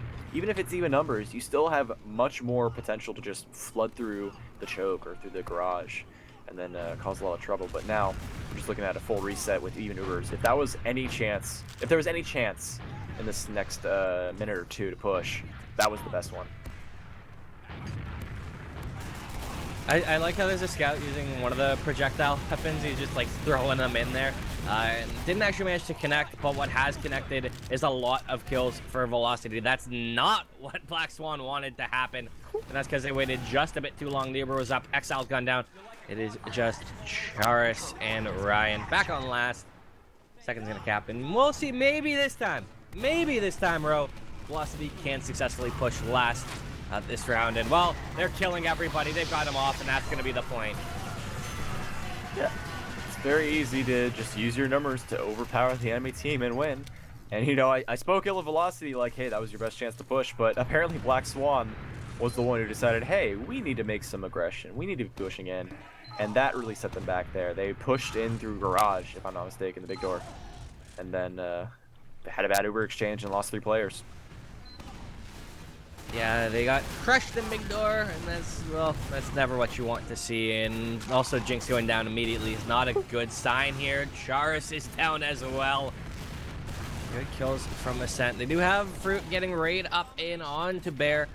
However, he's the only one left alive right now, and he's got to have a miracle. And it's a huge pipe from Jarrett. Air shot, smack to the face. Goodbye, Fruit. Yeah, that was very good frag. It was very unfortunate for Black Swan the way they handled that mid, because Showstopper just got from behind almost immediately and was able to capitalize on the poor positioning, the poor presence of mind from Black Swan, and now they're going to be dealing with a huge Uber disadvantage. Exile now inside of the river. You have some sticky traps just slowing down the ascent of Velocity. But they're opting to go in through lower lobby now, and it's not looking too good for this defense from Black Swan. Well, Uber's popped off immediately, just trying to get Shamu straight through the point, and that's exactly what he's done. He's starting to put a little bit of time on, but he got flashed, and that's a bit of a misplay there. It's going to result in him dying as they've allowed time to collapse. Kills need to start coming in. It is 4v3 right now, man advantage for Velocity, but they haven't been getting the kills. There they are. It's just Charis. That's 4-1. 4-1 in the first 19 minutes. This is looking really good for the rest of Velocity. They've maintained a very strong lead, and they're just knocking them out one round at a time, and that's not where Black Swan wants to be right now. But that's what we can expect from Velocity. They're a really strong team. They placed a lot higher than Black Swan in the previous season of Invite. They're looking a little bit like Conor McGregor when he fought Mayweather. Had a great start, and they've just started to fizzle since. This mid needs to be a strong response for them. And, well, it's been decent so far. Both mids are still alive. One of them needs to die, and with Morska alone, Pete finds an easy 1v1. And again, Velocity coming out of another mid win. Yeah, and right now we're seeing the return of the... Nope, we're back. Okay, whew. I was worried we were going to be going back to yesterday's issues with the server, but there was just a little hiccup on hopefully just the STV side. Hopefully it wasn't server-wide. Do not want these players to go through what they did last night. All the server issues. Things should be stable for the rest of today. So we'll be seeing now, once again, Velocity making their way in through upper battlements. Exile once again has posted up a couple sticky traps. Very nice spots all over Look the at place. Showstopper. He's on Spy. Why? Why are you on Spy? Why are you there? So is Morska, by the way. He's decloaked! It's over. Oh, Jinx, you're standing perfectly Oh, Showstopper! One, he gets the heavy, gets the drop. That's the play of the year right there. That was not right. I mean, he missed the medic entirely. Like, he avoided it. Like it was the last thing he wanted to do, and went straight for the heavy. And then Cheris, who mistakenly turned around, boom, just gave his back willingly. And so there goes the double, you know? A smart Spy would say, okay, let's get the medic pick, and then I'll die to the heavy. No, Showstopper goes for gold. He gets the heavy, and then knows he'll win the 1v1 against the medic, and that's exactly what happened. Are we still live? Yeah, we're playing a Euro config, so right now it's going to another round, but that's the end of the game. That's 5-1. Velocity with a clean 20-minute win. Not looking good for Black Swan's chances now. I'm still trying to recover from Showstopper there. Wow. That was something. Wow. That's all you gotta say. That was definitely a kill. That was accurately described as what we call Pog champ. Yeah, we need to get someone out there making just like a top 10 spy plays of like 2018. It's gonna be number one. No one can ever top my... Corsa doing the surf strafe after killing the engineer, sapping it, surfing a rocket, and then backstabbing the medic. I don't know. I am impartial. No, that was the best play in all of TF2 as far as spies go. I am impartial to the ancient one. Do you remember the old "Killing in the Name" video from the team? Like, please submit a ticket. Where he just got the Randy double ambassador headshot halfway across the map on Mr. Slim to drop him. I was a fan of that one. Yeah. Problem is now with the new update, you know, TF2's Jungle Inferno update, Ambassador can't do that anymore, so it's invalidated, Dreamboat. You gotta go with the times, you know? That wouldn't fly this time around, you know? Yeah, you just gotta be better. I don't know. Yeah, you know, you just gotta hit 3 shots in a row. Exactly. Damage you can fall hit off 2, you can hit 3. Yeah. Either way, we'll be moving on with some stats here. I have them loaded up for you. No need to... I'll paint the picture for you, Dreamboat. Who do you think top damage? We'll start there and then work our way down. Oh, top damage, probably Jarrett. He was putting on an absolute clinic. I wouldn't be surprised if he both top damaged and top fragged. He was an absolute monster. Well, you've got psychic powers, Dreamboat, because you hit the nail on the head. Not only did he top damage, he top damaged by... I thought it was a bit, but I had it on the kill filter, and I was like, wow, no one even has 300, but no. Jarrett capping it off with 363 damage per minute, 7,000 total, 4 deaths. Wow. That's a headline. And then 19 kills, topping all the charts. You know, the only person who had less deaths than him, of course, was his medic, Mr. Bear. So, yeah. Jared is definitely in full force for Velocity right now. You know, he's always been an absolutely insane demo man, and I'm surprised, like...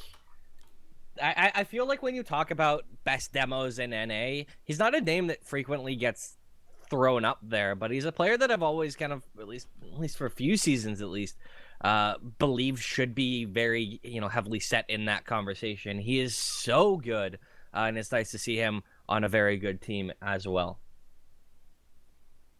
Meanwhile, on some other stats we've got lined up here, if I can not click things because I have the poor decision of putting my push to talk on my mouse. We're going to be looking at some other stats. Showstopper also getting very high on kills, 17 to speak of. Other top damage goes to Kryptonite, who broke the 300 mark, as well as Fruit on the opposing team. But when you're on Black Swan, when you're on the losing team, your stats don't really shine as much. And as far as everything else on the side of Black Swan, everyone was on the low end. Even though Ryan was doing so much work, I saw him getting so many kills. He was not getting as much kills as I thought. He was only 3rd top fragger, only at 10 kills. So I don't know. Black Swan just didn't have the gumption. No, that's not the word. They were lacking something, frag wise, DM wise. Who knows? Pretty much any frags, to be honest with you. There were just so many of these fights that it felt like Velocity should lose, could lose, but won. And part of what it was is when it came down to gut check time, some of those post-Uber exchange, health was low on the Velocity guys. Didn't matter. They were still getting all the kills. So just a little bit tighter focus fire is what you'd really like to see out of Black Swan. A little bit more cohesion in focusing the same targets might help them get a few more kills, because their fights, literally, that they're losing with 4 people on Velocity being between 20 and 0, but still alive. So a little bit tighter cohesion there, and you've just got kills left, right, and center. Yeah, But that said, we'll see. before we go live into this next one, I do want to give a massive shout out to a certain someone, and that's Tweaku. He's been an absolute legend. He's providing the servers today so that we don't have what happened yesterday. He's controlling them. He's doing an absolute Lord's work in coordination with Corn Pop as well, running this tournament in TSC. All 3 of them are doing absolutely amazing stuff right now, and this would not be happening without any of them. So please, chat, show some hearts, show some love, and respect those 3 men. Thank you so much, Tweaku. Funny story, I knew a Tweaku when I was first on the internet, and I asked Tweaku, because he was French, I asked him if he was the same Tweaku I knew, and he said no. So a little bit of a disappointment there, but hey, small world. And you know what's Either not a way. disappointment? Oh. Nicell's production as well. He's been the legend, sitting behind us, listening to our voices and doing some good quality stuff. He's catching some of those big plays. I saw that showstopper play again just on my right monitor because I got the stream open and stuff like that. It's what he does. He's a miracle. So we're going live now, thanks to Tweaku, who can see the future and tell us 90 seconds in the future when things are going live. We're getting winded up for this next mid, as Black Swan are taking control of their train, but right away, Kryptonite's getting in the face of Cheris, and the killing blow will go to Jared, who just shot a sticky over the top and connected it. Meanwhile, Bear is at a little bit of disconnect here. He's going to get taken down here by Morska. Absolutely not, actually. He was right on top of it, and now the rest of the team are cleaning up the rags. What's the term here? The dragsters? I don't even know what to say here. The control point is being contested. The drifters, I guess you could say. The people trying to go. Stragglers, that's the word. I'm like every single verb for drag, except for straggle. Straggle is a good verb, Dreamboat. We are on the same wavelength. We finish each other's sentences, apparently. I've got your straggling. Yeah.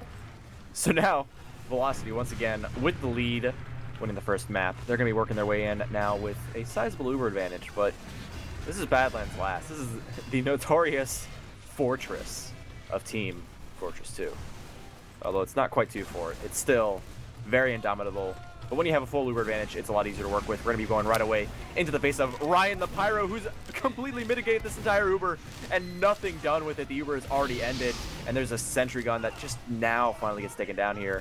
Ryan on the ground, though, going to get taken down by Shamu, who's behind the point right now, working his way around, trying to connect with the rest of the players. He does take down Fruit. Now he's snuck his way on the point. He's just tiptoeing it, forcing the hand of Exile to detonate the stickies, and now the counter pop has come off from Cheris. He's going to be chasing in with Jinx through the drop down, trying to catch any of these players. Very nice job to take down Kryptonite here, even despite getting jiggled. Very good aim, very steady aim from Jinx, and no threat of backcaps at the moment. So it looks like Black Swan are not ready to fold yet. Well, here's the unfortunate thing, though. I feel like Charis maybe didn't necessarily need to pop off there. And the problem that's resulted is Bear's got about 70% Uber advantage right now.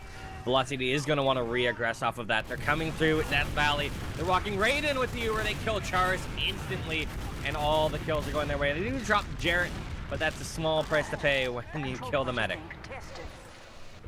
Yeah, they've done a good job here, but the Oh. headline they're Oh. not seeing is eXtine, the sticky trap. Got 2 kills. well, that and the fact that Morska just stopped Spire single-handedly. I mean, it was a scout who didn't even know he was there. But yeah, this is Morska's domain. He's now going to be meeting up with Showstopper as well as Kryptonite. Got some good damage onto Kryptonite before getting taken down by Showstopper on the Spire.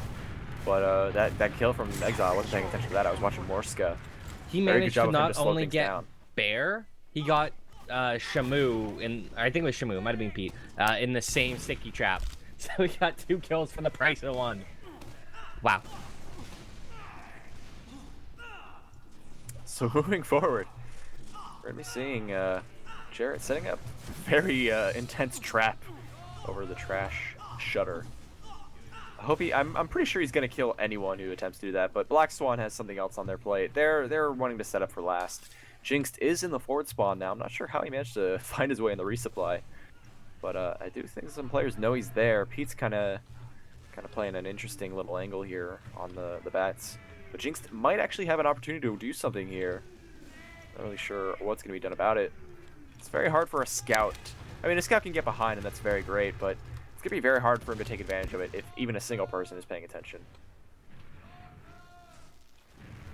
And apparently, Bot from Swift has jumped in the server right now. He's just in spectate. It's an awkward time for him to be here. Good time. Now's a good time. He can hear the medic beam. He knows they're in the drop down. He's got to be worried about opening that shutter. So he's got to get some other eyes from the rest of his team. His team needs to communicate, hey, here, there, everywhere. This is your time to move up. And now, meanwhile, Showstopper's just single-handedly killed 2 people. I'm not even paying attention. He just got the force as well. I'm looking at all the wrong stuff, and now the Uber is ready to come in from Velocity. They have so much advantage. Time. The detonation comes up on the point, and Shamu clears it out. Don't even need to use the Uber. What am I looking at, Dreamboat? What am I doing? Well, I'm looking Why? at Jinx way behind in lobby, and I just kind of sit here and question one thing. Why? Does not make sense to me. Might have cost them the round. Doesn't matter, though. It is a round set regardless of Velocity picking up their first one, continuing the strong form they were showing on Gullywash. What do you think they're going to do this mid row? Well, I got eyes on Exile, who's taking an early lead on the train, but he's going to get into the face of Showstopper. Didn't quite connect all the rockets needed to take him out, but Shamu. And, oh, poor Bear found himself right through the closet door before getting taken out now. A wraparound comes in from Shamu. He's getting eyes on Fruit, who's getting a little bit of pressure. He knows there's other players on mid, but thankfully the scouts are there to help. Meanwhile, Cheris also went down pretty much at the same time as Bear. And it looks like Black Swan could grab himself a mid, but Jarrett will secure himself a frag onto Fruit. And he's now going to 1v1 these scouts. I mean, they're sitting pretty close together. One sticky does a lot of damage when you're fighting scouts. That it does not manage to find another kill, but he does just a good enough job of delaying, allows his spawners to come in. They're going to be holding second nice and easy here. Although Jinx is already through flank. Pete might spot this out. He might be caught. No, he's going to escape with ease. Yeah, the great escape. Jared can be doing a very good job of staying alive now. Getting those traps set up. We're going to be seeing some aggression here from Black Swan. They're, for the first time in what feels like a long time, they're in the driver's seat. They're not in a position to park the bus, but they're ready to drive it through choke. Potentially. Maybe through Diag. Diag is an option for the bus, don't you think? Oh, maybe. You never know. Depends. I haven't measured the cornering. I don't know how big this bus is. Are we talking like a short bus?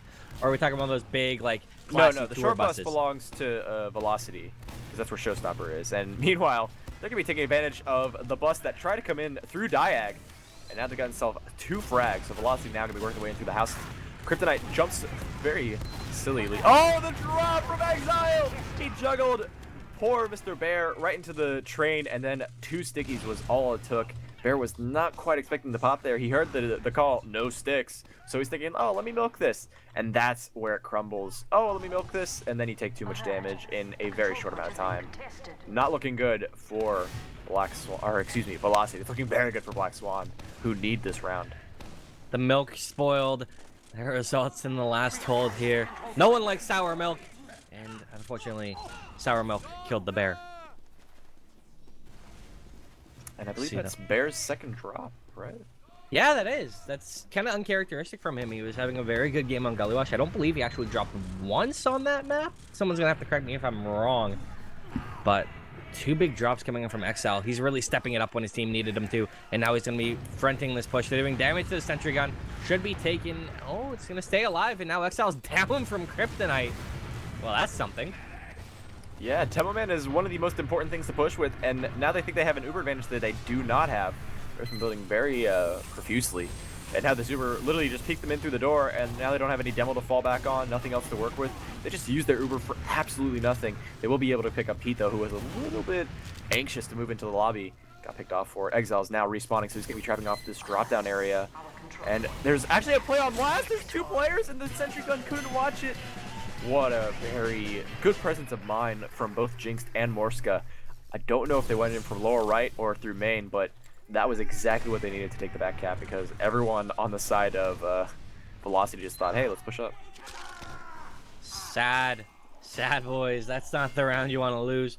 But it's the kind of play that, Black Swan needed. They needed someone to step up, someone to do something creative, and a back cap is exactly what it took. Now we're into this next mid. They're trying to see if they can kind of mirror the form they had in the last one.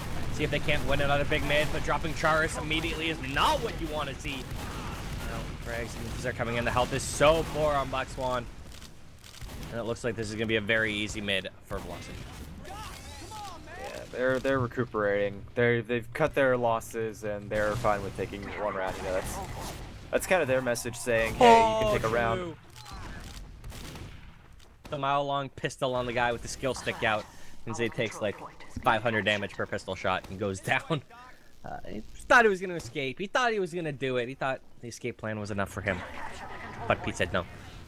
Yeah, no, you got to get a better escape plan the next time you try and escape from the pistol. The pistol. Pete walks into the staircase and finds himself in a sticky situation. Gonna get taken down there by Exile. That is going to save them some time here, but with a full advantage and the gun down, this is prime time to push. I don't know what you're waiting for. Just work your way in. Finally, Shamu does take it. It's getting right into the face of Fruit. Oh! Did not get it thanks to Fruit popping that little respawn bind. Able to switch weapons and instantly get full health here. Ryan now chasing down all these players with a follow-up bomb from Fruit. It's going to connect on all these players, and it's a meltdown on the side of Velocity. They have to back out now completely, and Bear has managed to escape. But at what cost? Well, the huge thing is that last second showstopper bomb. He picked off both Morska and Charis with, I think, 1 or 2 rockets. An absolutely massive play, because if he doesn't get that, this is a very different story. But now with Bear having the Uber advantage, Velocity actually want to re-aggress this. They want to try and take second back, and that's exactly what they'll do, picking off Ryan. Absolutely huge from showstopper. They wouldn't be able to do this if he hadn't gotten that kill.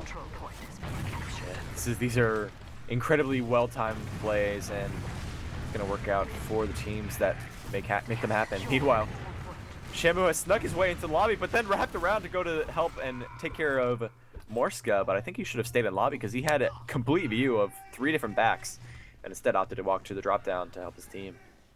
So a little bit of an unfortunate decision there. Definitely not the wrong one, but play it safe or play it sorry. He decided to play it safe. Now, setting up for another last push. We'll see whether or not they can be successful. They got the showstopper Spy, and well, he was absolutely inhuman the last time he went Spy. We'll see if he can get just as much success this time. He's gonna miss though! He whiffs it! Oh, showstopper! He was clicking on the back, doesn't manage to find the kill. The game is a little bit gibbed there.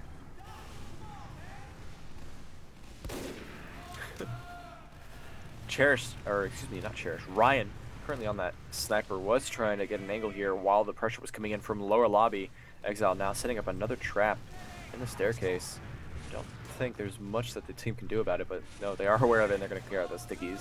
Very nice, and then regroup inside of lobby. We're going to see Kryptonite actually taking a very anxious step into the limelight, walking into choke, trying to get some spam off. Wasn't going to go for any kind of bomb there. There's a full Pudis waiting over on the left side here. Jinxed running that Tomaslav. We're going to see how they handle this, because now Velocity have a sniper of their own, and Shamu's got eyes down the runway. Does manage to connect onto Fruit, and that's going to open the door, because now if they can clear the stickies on the point, it's going to be very hard for players to contest that point with Shamu uncontested. And now, Pete does find XL running straight forward. Exchange, though, is not getting much out of it, and I think we're just going to reset. We're going to try and re-engage. They do have a couple. They have a pick, but I'm not sure it'll be enough. Oh, Shamu, there's the huge one. Headshot onto the heavy. He's in a lot of trouble right now. Will be cleaned up. Pete gets the kill. And the cap point, that's going to be pressured very heavily. It's going to go down. And there we go. 2-1 for Velocity. They managed to pull that one out. And regain the lead that they're carrying over, as they are already up 1 map right now. They're 3 rounds away from closing this out and putting them into the lower bracket finals, where they'll meet SWIFT. 3 rounds away from saying goodbye to Black Swan from this tournament. See if Velocity can hold on to this lead. Jarrett now getting in through the main doors, the hall. He's going to be meeting up with Morska here very shortly, because Morska has found himself walked up very nice and cushy under the point. He's now making his opportunity to push out, but he's shooting all the wrong things, and now it's been a full wraparound from everyone. Exile, though, all left out to dry inside the valley. No presence whatsoever on the midpoint. My voice is dying. Take it over, Dreamboat. I never like to call someone out for poor play, but Showstopper missing all kinds of rockets will finally get the kill onto Ryan, though. And now, oh, the scout's getting launched into Cheris. Not gonna find the kill, but the soldier bombing. Yes, he will. Showstopper, the big med pick. That's gonna save the mid. Not gonna have them win it, but that keeps things going, because Bear is gonna spawn, has about a 7-second Uber advantage, and that's gonna be absolutely crucial for this game. The control point is being captured. Yeah, Black Swan need to make their comeback, but losing their medic is a huge setback. Meanwhile, they do have an opportunity here. They're kind of just... Oh, there it is. Showstopper getting taken down by the sneaky trap from Exile. Exile is doing a phenomenal job with these traps. It's so great to see, you know, the sticky trap meta. You know, it's the staple of what makes a demo man good. It's great to see it work. And Pete, if he can get the angle, Exile was standing perfectly still for like the longest time, and I saw that ornament lined up. He was going for it. Couldn't quite get the shot though. And now there's a lot of bombing going on from all angles. Kryptonite gonna get the shot down onto Cherish, and with Fruit down as well, it's gonna be a lot of dead players on Black Swan. Pete and Showstopper now working their way into lobby. Morska's so low on health, he's gonna be able to pick up that health pack there. And he actually has eyes on Bear, who does have that Uber ready, but Exile's also lurking around the Spire, but he's gonna get taken down here. Try to get a shot there, but now Ryan is gonna be the one who moves forward. Does manage to take him down, and now Bear is left to defend with Pete. Kryptonite though does turn around and deal with it, dispatches him quickly, and now it's Morska who's gonna be moving back, who was in a position to wait behind, but now he's gonna get chased down by Kryptonite, who's on the little hillside. This is a chaotic fight, but it doesn't matter, as Velocity are still trying to take it, still trying to move forward. The health isn't ideal, but they do have that Uber, so that if they can get...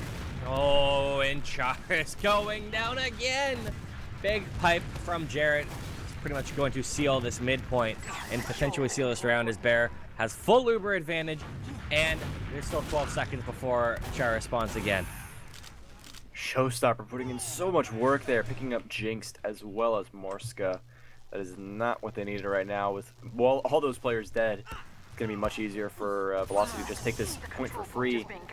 The Uber is still at full advantage, so it's really just kind of giving themselves second for free, but Exile is waiting in a very precarious position. He's got eyes on Shutter, but he's very deep inside the lobby, and as soon as someone walks in, he might be called out, but no. Velocity has been taking it very carefully, very cautiously. They're now taking control of this lobby with their full advantage, but it's time is of the essence, Dreamboat. That it is, and now they're popping right into the Sentry and Pyro. They need to get kills here. They're gonna get both of them down instantly. That's what you want to see. Pete or Shamu trying to get on point, putting in a little bit of pressure, but the kills are going all of Velocity's way. There is still a Demo Man alive, but that's not gonna last very long. Everybody's dying. It's chaotic, but it is going to be the round, or maybe not. The Pyro spawn. I didn't see that come in. It's actually Cheris, the medic on Pyro, is going to not be able to save it. Shamu hitting everything.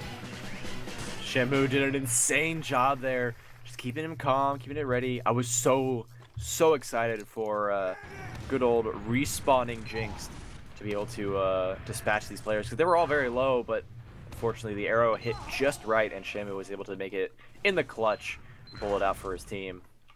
So now we're going to be seeing them going to this next mid. Velocity, can they keep it up, Dreamboat? I have to say that they can. Shamu and Pete are heating up. They're starting to hit shots. Showstopper still being dominant. And, well, now if XL starts killing demos immediately like that, things are going to backfire a little bit, though, because he's coming out very strong on this mid. That is so far the only pick. Health is quite poor on a couple of these Black Swan players, but it doesn't matter. They're getting all the kills. It's just Pete and Kryptonite trying to get out, both of them with very little HP. They'll be able to do it. Pete's actually well behind. I don't know if they know he's behind. I don't think they do. No, not at all. So he's got to be very careful not to step onto the point and reveal his location. But he's ready to move forward as soon as he can. He's very far back. This is a mistake because the longer he takes, the worse it's going to get. But now he's opting to go forward. So no one's even waiting behind. I think he thinks someone knows he was behind, and now he's cost his team a man down because now they're pushing with the Uber. Exile cutting off the entire left side. That's exactly how you work it. They're trying to clear out the sentry. It does work, but now the repush has come in from that left side that Exile had originally knocked out, and a lot of frags go in favor of the soldiers. 4 down already. It's just Ryan from behind the point and Jinx, who just got killed in main. It's gonna be the end of it all. Pete got taken down, and so did Bear. Bear dying there is not very good at all. That was the chance for Velocity to push back. Black Swan had so much presence, but it was the I don't even know how, with Pete behind, they still managed to hold that. Pete almost threw it. Oh, someone's launched to the moon. He's not going to get air shot, but he hits terminal velocity as Borska dies to the fall damage. Second has been capped up here for Black Swan, despite being down a man, are still trying to push in. They kill Kryptonite. They have pressure on top of the point. They have the high ground, and they're mulching right now. Bear's in a lot of trouble. He's going to go down. Jarrett's not in a good spot either. However, doesn't matter. It's like, for some reason, Black Swan are actually falling back here. There we go. They're starting to go forward. But Pete's in behind. Pete's in through choke. Pete's going to find Cheris's back. Pete! No, he cannot do it. Shamu's going to come in. He can't do it either. Cherish with a heart of gold. Barely going to sneak around the corner and avoid all that extra damage that was coming out. Oh, and what a nice little rocket from Morska. A direct hit from down under. Connects to Kryptonite, who was trying to escape there. And now it's looking really good for Black Swan. What was starting off really bad, Cherish pulled it together, held on to it with very low health, and now they're going to be pushing in from lower right with this full Uber advantage. They're not even going to be talking out through the door. They're going to take down the sentry right away. In fact, he switches classes before it can happen, and now the Uber's getting popped off. Very late pop is very good for them, but they need to get some time on point. Otherwise, it's all for nothing. They're not getting any frags. The first one goes to Showstopper, but the Pyro Pete is up and ready. He's going to be working his way back to the spawn. Okay, he's switching off. There's a player up top. It's Fruit, who's got eyes on the tunnel. He drops down from the crow's nest and juggles the players. He's going to get this so much damage. Jinx is on the point. It's a collapse on the point. He has it. No, it wasn't a good enough play. Bear could have potentially done it there, but just needed one more Uber saw, and it did not work out. Very good stuff from Black Swan. They're not out of this yet, Dreamboat. 9 minutes to go. 3, 2. This is incredibly close. Black Swan looking very good. They do still need to pull out 2 rounds in the next 9 minutes if they want to stay alive here. Whereas Velocity, they just need to hang on for, you know, the 9 minutes, and they will knock Black Swan off. They'll set a date for themselves with Swift later tonight in the upper bracket final as they try and clinch their spot at Rewind. Now this mid is incredibly crucial. Cherish in a lot of trouble. Going to go down. Jarrett with the big pipe. Shamu finding a kill onto Jinx as well. This is not what you want if you are a Black Swan fan. Although they've started to find these kills. Health is so poor, and it's just going to be XL just trying to run away on 2 HP. Run away he will, and back spawn on top of that all. He will be getting back out with 2 HP to spare. 1 more than he needed to play Demo Man. So he makes his escape and sets up, once again, some cutesy little traps over here in drop down. It's not going to be any doing, though, because Kryptonite calls it out for his team. Just kind of rattles them a little bit. But Exile is still prepping for some more traps. A little sloppy on that first sticky in main, but we'll see how this works for the rest of Velocity as they start making their way through the drop down for the push. Yeah, they're just taking a little bit of lobby control, taking their time, but they do have that Uber advantage. There's a sentry gun. There's a pyro. They're going to pop right into the pyro. This is dangerous. This is problematic.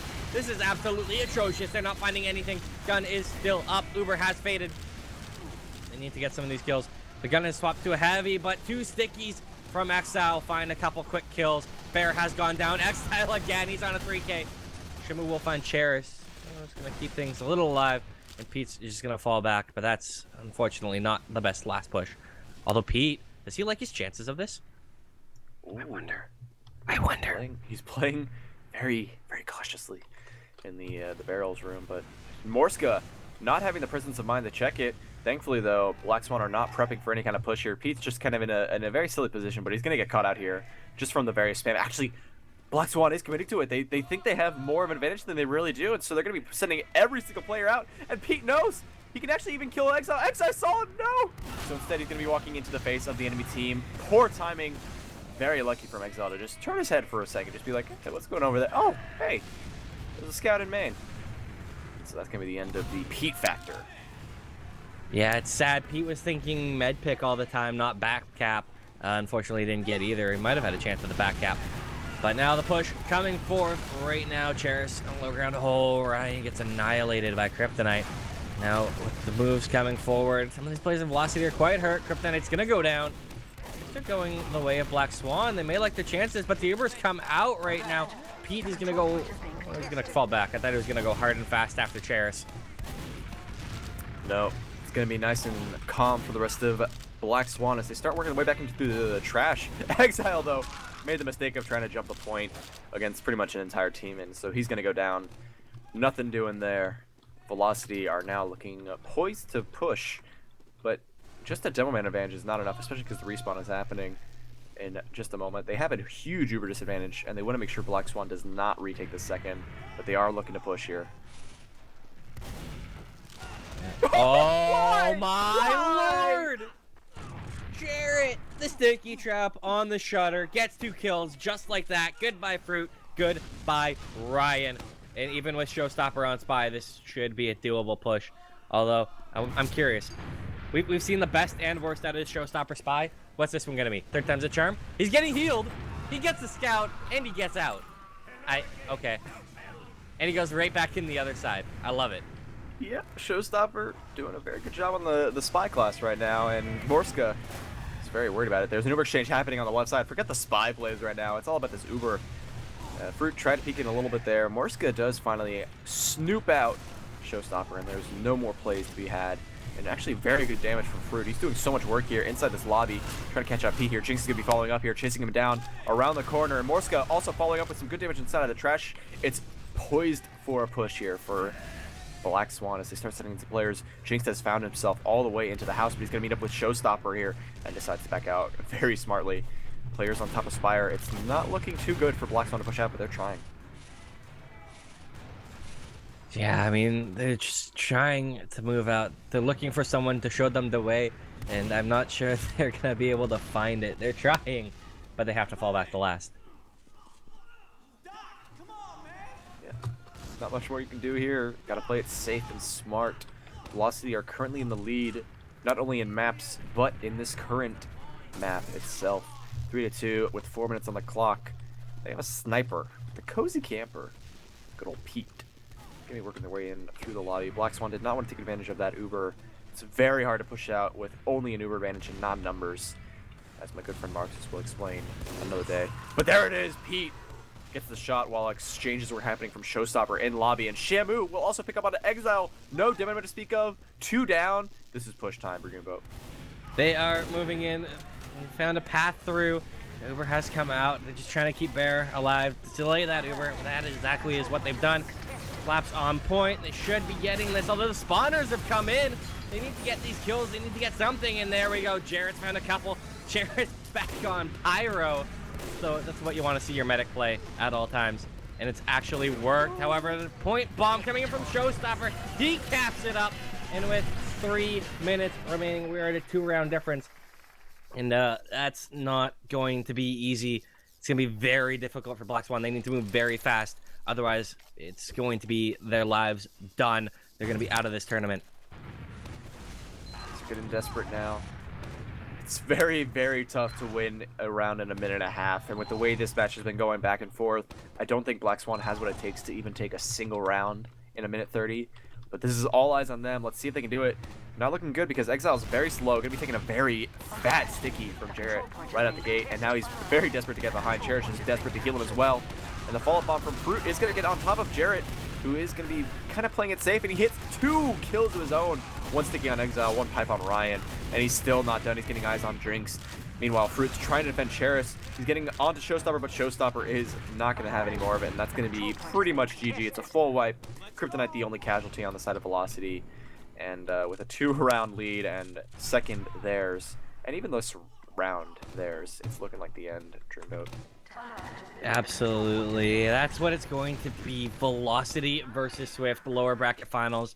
And to be honest, I think if before this tournament started, you told me we were looking in a situation where Ascent clinched the first of the invite spots, and the last one coming down to the lower bracket finals would be between Swift and Velocity, I'd have told you, yeah, that's what's going to happen. And in fact, that is what has happened. Is they cap up the last round, close it out. Big game for Velocity. And now, can they go huge against Swift Row? Can they do it? Yeah, I think so. I like your faith. Yeah, what more do you need? Do we want to get into everything that I need? Like food, water, rent? We're going to go through the hierarchy of basic needs? Maslow's. I don't have anything that attributes to basic needs, so I need all of it.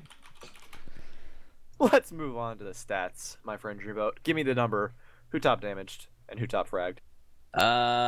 Top damage. I'm gonna have to say it's gonna be Jared again. Although I don't know, could have been someone on Black Swans. They were doing a couple players were doing a lot of work, like Exile or Okay, Fruit. let's start there. If it was someone on Black Swan, who was it? I mean, there's a good amount of spam. Like, it's either gonna be Exile or Fruit. Probably Exile with those trap kills. Nope. Fruit Fruit? with a fat 330 DPM, breaking the 9K mark in essentially a 30-minute game. You know, it's very standard in a generic 30-minute game. If you're breaking 10,000 damage, you're doing very good. And Fruit, he got this closest thing. You know, 9,000 damage in 27 minutes. That is quite frankly exactly 9/10 of 10,000 damage in 30 minutes. 9,000 damage in 27 minutes, and so forth. So, very good showing there, breaking that 300 DPM mark. Kryptonite, not too far behind him, though, in the damage department, over on the side of Velocity, doing a fat 315 himself. But when you look at the kills, the biggest stat line is Showstopper on that Spy. Only got 1 kill this time around, but, you know, the first game he got 2 kills that he shouldn't have gotten. And overall, just a phenomenal performance from Showstopper. Over 22 kills as Soldier himself.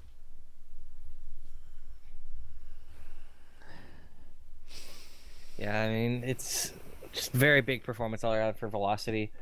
And now, like I said, it's a date with Swift for the final invite spot for Rewind Land. That is, of course, for those who aren't familiar with it, the follow-up to last year's Rewind. It's going to be this February in eSports Arena in Santa Ana, California.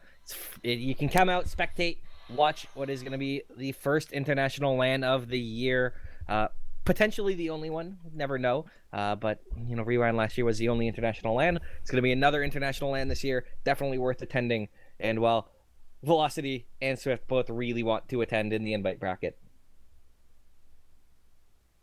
Yeah, so we'll be moving on with our next event very shortly. I'll be heading out, and Marxist will be stepping in. But both me and Marxist are very tired, so one of us might be swapping in or not. We'll see how things go, but I'm going to be heading out now. Up next is going to be Swift versus Velocity, the winner of this match. And whoever wins Swift versus Velocity will be securing themselves a slot at Rewind. So stay tuned, ladies and gentlemen. This has been Row. Shoutouts to Ash and Whispers. I had to get that in there in case I didn't get it in the rest of the night. But we'll see you soon, guys. Stick around. Ahoy, folks. We are back. It is the lower bracket final. All the marbles to play for right now. And I am joined by a man, a myth, and a legend. TF2 royalty, Mr. Marxist. Welcome back, my good friend. Yeah, I got a good break. Got to talk to the production squad there for a while, so big shout outs to them. Still here with us. Tweaku in particular, providing the servers.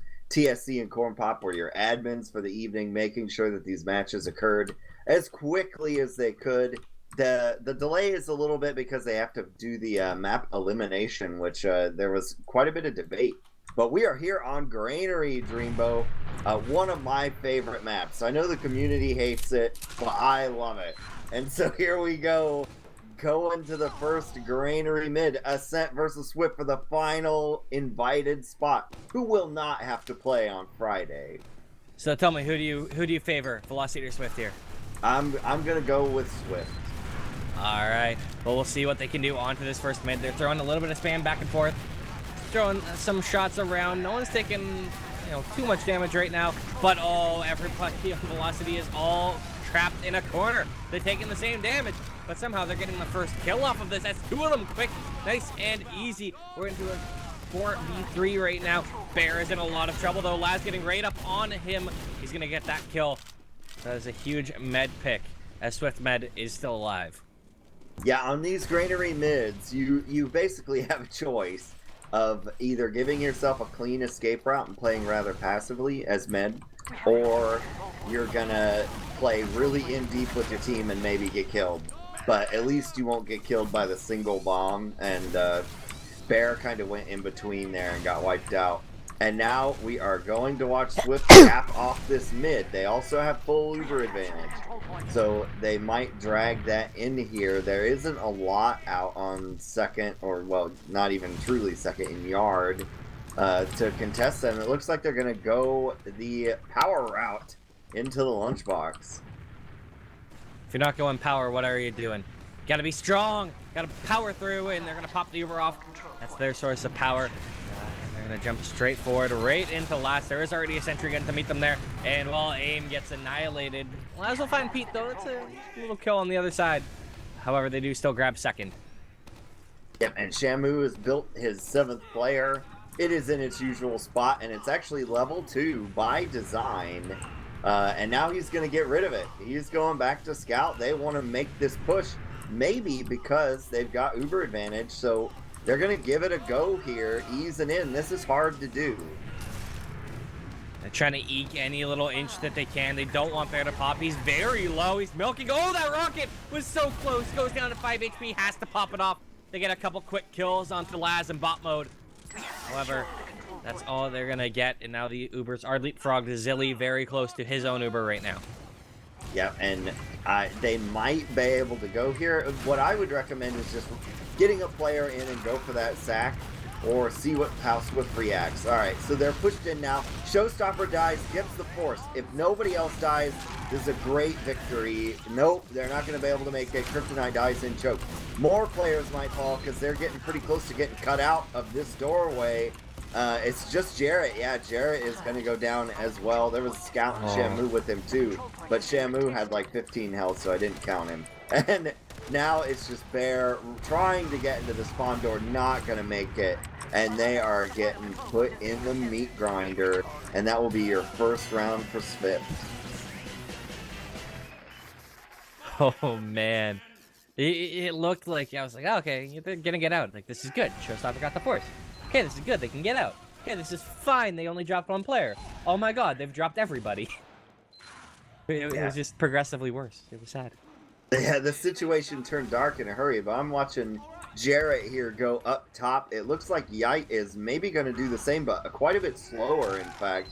Yite's going to have to drop down and take the health pack, to which Jarrett replies that he will do the same.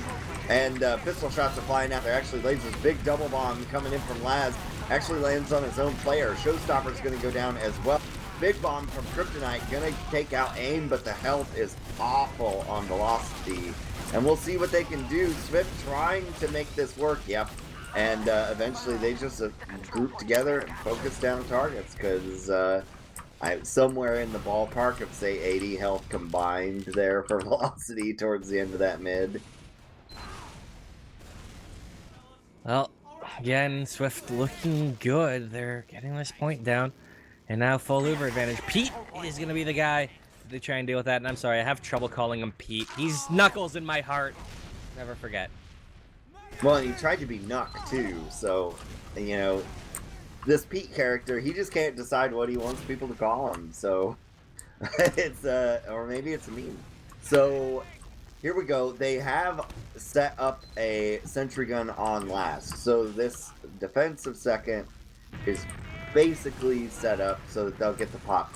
Really nice move from Pete there to flash his dot. As you can see, Laz really hesitated because of that. But now soldier killing is happening. Also, they're getting in on the right side just the same. Well, when you can walk in both doors and get kills, why not? And they've gotten so much ground right now.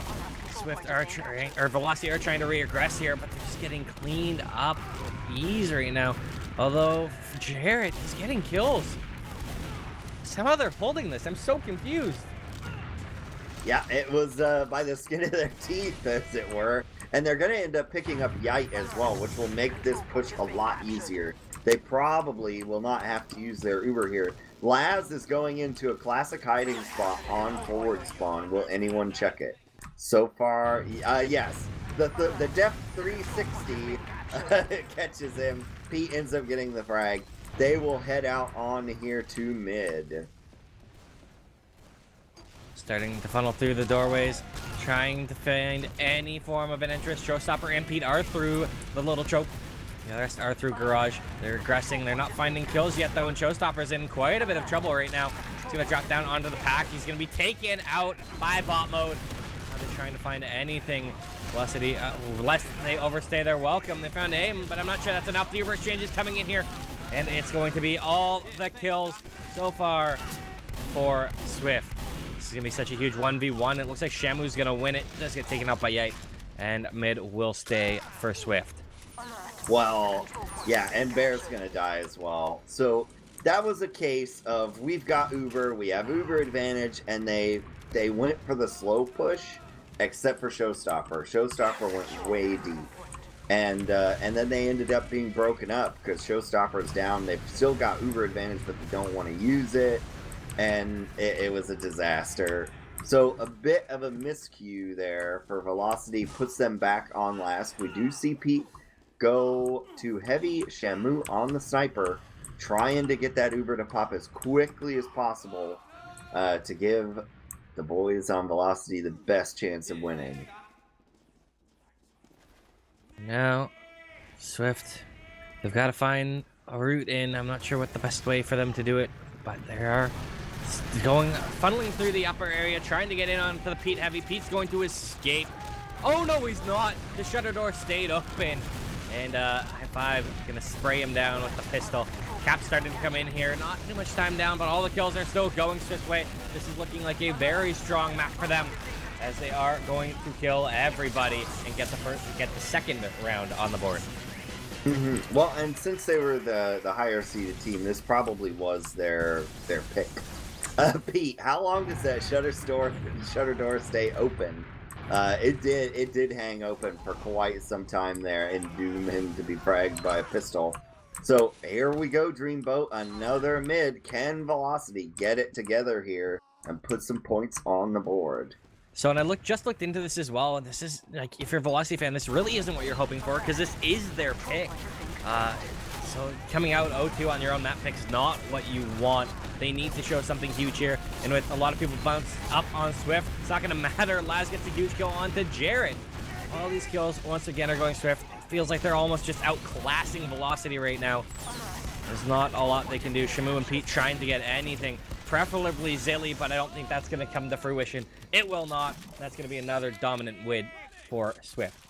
Yeah, their Granary mid strat that they were banking on to win this match for them is not present. It is not working, and it looks like we actually have a legit pause here. Unless my internet's died and I'm just talking to myself. Well, if your internet died and you're talking to yourself, somehow we're talking to each other and died. I'm not sure it was a pause. It looks like it was just a server stutter or a very short pause. I guess a short pause. But we are back here going. Second point will be capped up. Now, getting set for another last push. What can Velocity do to change this up, Marxist? What can they do? Well, they need to... The last couple times we've seen Swift push with an Uber off the pipe. you can foil that with a soldier really easily by not having him wait on the ground, jump up, and knock the medic off the pipe. So that is one ploy. Pete should get... Yeah, they're going to do it again, but the soldier does not come. And we're still with that level 2 gun to try to prevent the spam from Shamu. It's going to fall, but their health is great, except for Bear. And at this point, Bear is very close to Uber, but not building. Oh, can there be a big air shot? No. And we're trying to get a little bit of movement here. Pete is stuck out. Jared ends up falling instead. And there are now 2 players left alive. Med sticks around to shoot arrows and is going to end up just killing himself, does Zilly. Because hung around too long. Well, maybe actually it's some kind of problem as well. Because he not only kills himself, he just leaves the whole server. So he's done. Oh, look at bot mode here too. Bot mode is on spy. I'm not sure they know this. Oh, he gets the drop on Bear. Bot mode. A massive spy play. Wow, that's unfortunate. He's still alive too. He's still going. He's going to get out. No, he's not. Yeah, and Bear complains that they apparently just unpause the game and let their spy do the work during the confusion. So some tactics there in play. A little cheesy, but you do what you can to win. They did have Zilly just leave the server, so that's due to some kind of need to reconnect, so not too bad. The courteous thing to do in this case, I think, would be to just kind of stay put for a bit. And that looks like that's what Swift is going to do. Which hurts you in these time limit games, Dreamboat, because we've got 18 minutes, and Velocity really need to get 2 more rounds. Preferably 3, and they would just win. But we'll see. They might break something funny out here. They do have about a 40, 30-ish% disadvantage, just based on, yeah, they're going to stay put. So, kudos, shout-outs to Swift for showing some sportsmanship here, and letting Bear get Uber on account of the unpause, likely resulting in the backstab. Yeah, it's always nice, like... There is some animosity between teams always, just because you always want to win, but it is nice when they put that aside and decide it's good sportsmanship to just put it aside and let them get Uber. Yeah, so their Uber advantage got stripped from them, but they do have a legit defense now, so a little bit to try to make it up there. And we'll see. Sack is flying in, but there's everything in the world between Laz and Bear. So... here we go.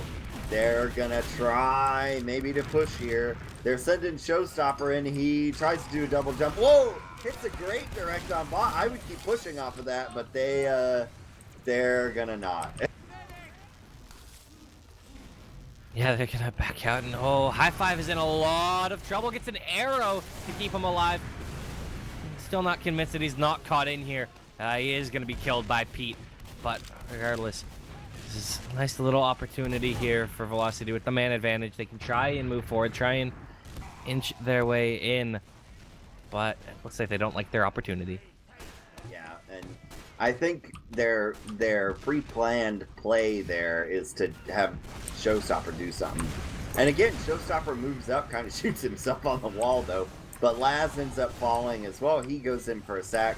They don't... Kryptonite's your best bet here, but it looks like they're gonna do Showstopper again. Oh, and he eats pipes immediately through the door! Oh, what a bad stroke of luck. And Showfool was holding his escape plan out, so he took a rocket from Bear, and an arrow from Bear, and the arrow did like 10 healing because of the escape plan. Good job, Show. Yeah, and he says, types in chat, I don't want a sack. Because the sticky scout is in on Bear here. The spam is hitting Bear, but Bear pretty wisely flips around quickly so he can see that spam coming at him. And we do have a Pete spy. So I think they're going to... Ooh, he eats some spam, but I don't think anybody saw it. So now we're just playing Secret Agent Man with Pete here to try to get in. Oh, he eats spam again. Do they know, though? This is It's rough. the million-dollar I don't question. think they know. How's it third down the charm? Is he just going to turn the corner and eat more spam again? Well, so what you want to do here is you need to count this out. Oh, lots of things to dodge. There we go. You made it through, Dreamboat. Now what's he gonna do with this? Oh, they're even rotating. So this is actually great for his team because they tried this rotational play and they're gonna know. Well, and he's also going to be able to call that bot mode is sniping through the little hidey hole. Looks like the push. No, they're being stuffed quite heavily. Such an interesting position for Pete, because you know that he wants the medic, but he also had to have been very tempted with the fact that Yite was standing right in front of him. Here he goes. He uncloaks, and oh, AIM was waiting for it. This has him right in his eyes. Gets the kill there with ease. Good night, Pete. Yeah, a good attempt from Pete. He gave his team good information, and now they're actually wanting to go, but they're trying to execute this left side push on Granary, and you can't stop. A lot of people will come out of that door, get spammed, and then stop moving. You can't. You just have to keep going. The bots, it does manage to pick up the kill on Showstopper, so Showstopper's sacks off of second are not turning out. He keeps running into death before he can even get out of the door, and we're just hanging out now. It looks like they're going to push him more earnest here. Oh, there goes Bear. That's a drop. That's a +2 in chat. Laz with the huge bomb, picking off the medic. And now this is open season for Swift, especially when bot mode's hitting another headshot there onto Shamu. Kryptonite should be in all kinds of trouble, and this should be very easy for Swift. Yep, and they're just trucking right on through this yard area here. There is a scout in behind. Whoa, Pete gets blown away by Yite. And now there are 3 down over here for velocity. There's only, well, they actually popped super early. There was some damage down on Zilly, and now they're just kind of running in. And that actually catches velocity way out of position. Yeah, I mean, if they're in trouble, they're going to have to back off a little bit here. Despite that, although Bear still on the 10-second respawn. It's tough, you know. You feel like things are going well, and then you drop your medic again. And now Swift, feeling that they have no heals, knowing that they're going right into them, doing so much damage. Jarrett's in a ton of trouble. So a couple kills have actually gone Velocity's way, but Yite's just sitting on the point. Bear's run at him. He's got a saw off. He's going to need a lot more than that, and I don't think it's going to come to fruition. And that is it. That is a 3rd round for Swift. SVIFT NA doing all kinds of work right now. Yeah, very, very strong play on Granary out of them.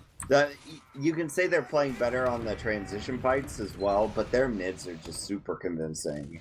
And on Granary, mids are very, very important. And when you're killing off the other team and their medic and having your own survive, you have a really good chance of winning the round.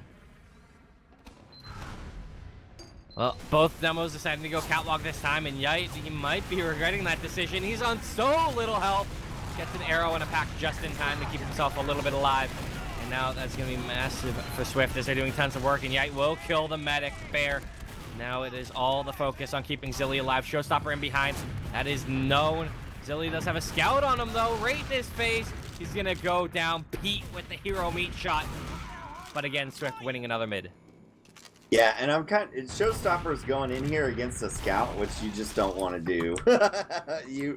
When you're the roamer and you're stuck behind, maybe it would have been better to harass a forward spawn or whatever, but rocket jumping with almost no health straight in to a scout standing on the point is just not going to pan out. Unless you're able to go, you waddle to him so he doesn't hear. But they already knew he was fine. Sorry to keep cutting you off. It's not just one scout. There was also bot mode with high 5. So it's like double the nightmare. It's never a good idea to run into one. But he ran into 2. And speaking of running in, Yite's just running in and killed everybody. The entire team is dead because of Yite. Yeah, they're really slow to react in these yard holds to a push. You have to make a snap decision to stay or go, and they're kind of hanging out there, and it just leaves Bear outside a shutter, and then he dies because the shutter door will block you. Shutter doors, man. They're not fun. They're Yeah. blocking, getting you killed. You can put traps in them. It's just like it's the epitome of evil. Yeah, many years ago, there was actually a glitch in ESEA that caused the shutter doors to delay opening by a second. It was a really weird glitch, but it made all the shutter doors a death trap. But here we go, on to another mid. They are all coming out of the garage side, the aggressive mid, and hiccup and or pause. Now, okay, it's a hiccup. So in they go, trying to come out aggressive, but their team is just melting. Not fast enough. When you go with that aggressive mid, you can't then jump over to the left. And that's what they did. Like, they came out hard and aggressive and then just went the opposite way. And I'll share some Granary wisdoms with you, Dreamboat. So the way that you put yourself in position to win these mids is you want to block the access door of your enemy. So if you go garage and they go choke, you just stick with it and go into them. You don't cross over to the other side. Yeah, that doesn't work out well when you do that, and you can see why. So this is the dire situation right now for Velocity. 9 minutes on the clock. They need to go 4 straight to tie it without dropping a single round. And while they are getting mulched, Yite doing so much work, so much damage, they're going to lose. High five, Mr. Master Chief just running into his death. But I don't think that's going to matter, as everything is going right for Swift right now.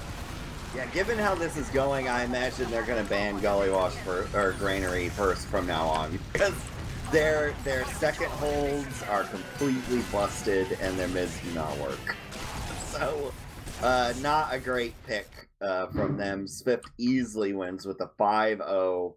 Gonna take us on to the next map, which Badlands. will not be Dust Bowl, as the server says. That would be delightfully wacky, though, if we played Dust Bowl Pro. I would love to see a Dust Bowl cast. That'd be so solid. No, you wouldn't. Has it been done? Oh yeah. There was Dust Bowl was casted. The early casts on for Leo Geo, there were a lot of Dust Bowl Pro matches, and Dust Bowl Pro was just so Dust Bowl's broken into 3 parts, right? Yeah. You would just play the first 2 parts, and then that was it. You would skip the third. And that was all Dust Bowl Pro was. But yeah, if you look up Leo Geo on YouTube, you can see highlights of Dust Bowl Pro matches, including Reptile, who was sort of the first real big star player of TF2. That was that map and G Pit are most of his highlights that have been preserved in different highlight videos and stuff to this day. So you'll see him on Dust Bowl Pro, you'll see him on Granary, you'll see him on Mainline just a little bit, and then that's it. So 2 maps that are just totally not even known about anymore. Well, So- and that gives me a good opportunity to push a bit of political platform. Well, not really political, but like it's a vote. It's a map vote. You know what we need to do. Come on, TF2 community. Bring back G Pit. Bring back G Pit. I don't know. I don't know if they would ever do that, because that, especially now that the majority of the player base has probably never played G-Pit competitively. I think it'd be a pretty hard ask, because that's a tremendous shock. Every year when it came to G-Pit week, it was a totally different planet, because it rewards you for decision making a lot differently than 5CP. But I would like to see it personally, just to get a little variety in the map pool. But we'll see. But after a classic like Granary that we have played pretty much from day one, is on to Badlands, the granddaddy of all TF2 maps. And if you're a European viewer, since it's pretty late in the night here, maybe you're waking up to some TF2. We do not play Badlands Pro. We have kept our TF2 pure and unadulterated. And as such, we play that good old regular Badlands. Although I will say, I'm still a little sad all a while ago where they changed the map. They changed the most iconic part of Badlands. The half-second last cap. Yeah. You can no longer don a shield in a pain train and instantly win the round. Which was a legitimate strategy. I imagine you could still do it today. You would just need you would need more of an after strategy for after your Targe demo did not successfully win the round after touching the point. But you would have it like 3/4 capped, so that could work out. And a lot of demos now have stopped stickying the point because you have a little bit more time than you used to. So maybe the Targe demo would still work if he hit, as long as he hit his first pipe on the first person to drop down. But that would be pretty scary. So we'll see. We're getting the console changing map to gravel pit. That would be a great day. I imagine both of the teams would probably leave the server. I don't think they want to have a surprise G-Pit map thrown on them when they're competing for qualifying position. So I'm gonna delve back into a little bit of my TF2 history. I only ever played G-Pit once, and it was in a scrim when I was in UGC Iron. In the team we were scrimming, featured, funnily enough, Killer Shamu. We just dropped the killer parties, just Shamu now. And really, it taught me a valuable lesson about G-Pit. If you have a god tier sniper, Jesus, that map is scary. And Shamu literally dumpstered my team every step of the way. I may have the record for the fastest cap of all 3 G-Pit points in a single game, in a single match. My team, the video survives on YouTube, and we recorded mumble comms, but we capped all 3 points in 58 seconds. Ow! And that was pretty much the greatest day to have ever been. Or no, I think it was like a minute 58. I think I exaggerated there. My memory of that time is fuzzy because it was like 7 years ago. But yeah, I think it was a minute 58. The team that we did it to died, but Fan of Angels, if you remember him, was a pocket player that was pretty popular in Invite a few seasons ago. He was on that team that we beat in a minute 58. So how did you do it? What was the strat that led to all in heavy B Dreamboat? So we would all come out to B with a heavy in tow, and then bada bing, bada boom. They had no response. Also, Dashner, our former cameraman that did like all our casts, invented an A-hold that involved a pyro that was very good too. So that's enough about that map though, because I get the word. We're starting in 90 seconds, so we will be bringing it to Badlands, the classic map. If I were in Velocity's place, I would want to play no other map than this one, because they have had a lot of communication problems tonight, or decision-making issues where it seems like there's debate in their mumble, and they react a little slowly. But on Badlands, you just don't have that because everyone has played Badlands a ton. Well, and here's the thing as well for Velocity, and this might play as an advantage or a disadvantage. They did just knock off Black Swan on Badlands. That was the second map of that best of 3. So, it's a map that they already have their feet under them on tonight alone. The downside, though, is Swift also got to watch that map. That we know your strategies. They downloaded velocity.txt during the interim, but here we go. We're going to mid, watching those demos roll out. Dreamboat, what do we got? Well, we got the Valley play coming in from the majority of both of these teams, sitting right down there right now. No one's aggressing it too far up. Bear and Shamu have actually taken the other sides, coming up there right by the train. But however, Swift are getting the kills. El Fuego, aka Bot Mode now, he's changed his name, is coming with 2 quick kills and it's an absolute mulching. Pete, the only one trying to do anything, finds a kill onto Laz, but there's no way he gets out. Bear kill binds as well.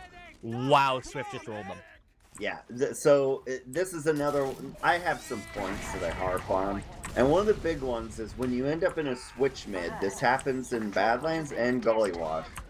When you end up in the switch mid where you're holding your enemy's choke, I guess it could happen on Sunshine too, actually. The first person to die loses the mid. So after they suffered those first 2 frags, instead of just hiding in house, what needed to happen from Velocity is they just needed to get out. They needed to spend as much time as they could dropping down off the point and running. And instead they tried to just keep fighting and got wiped out. We do see, however, Pete on the Pyro, very effective on this map.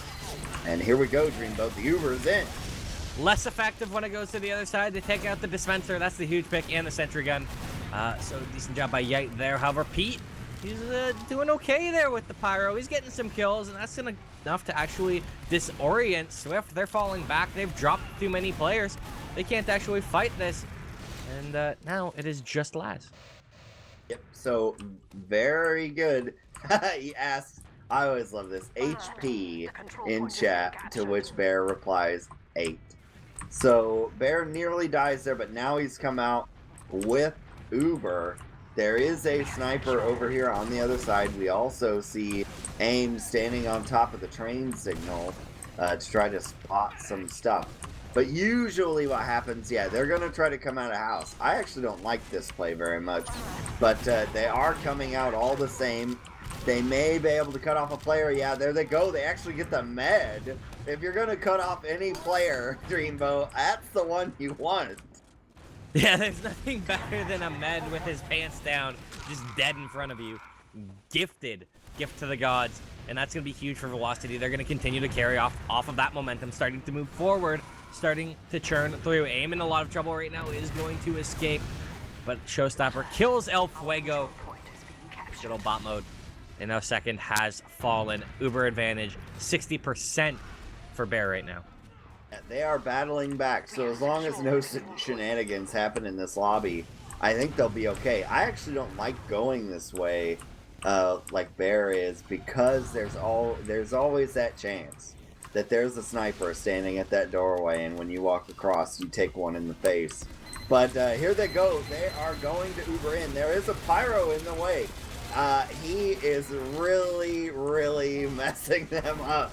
And that is it. They do nothing else. Jarrett almost dies. So does Bear.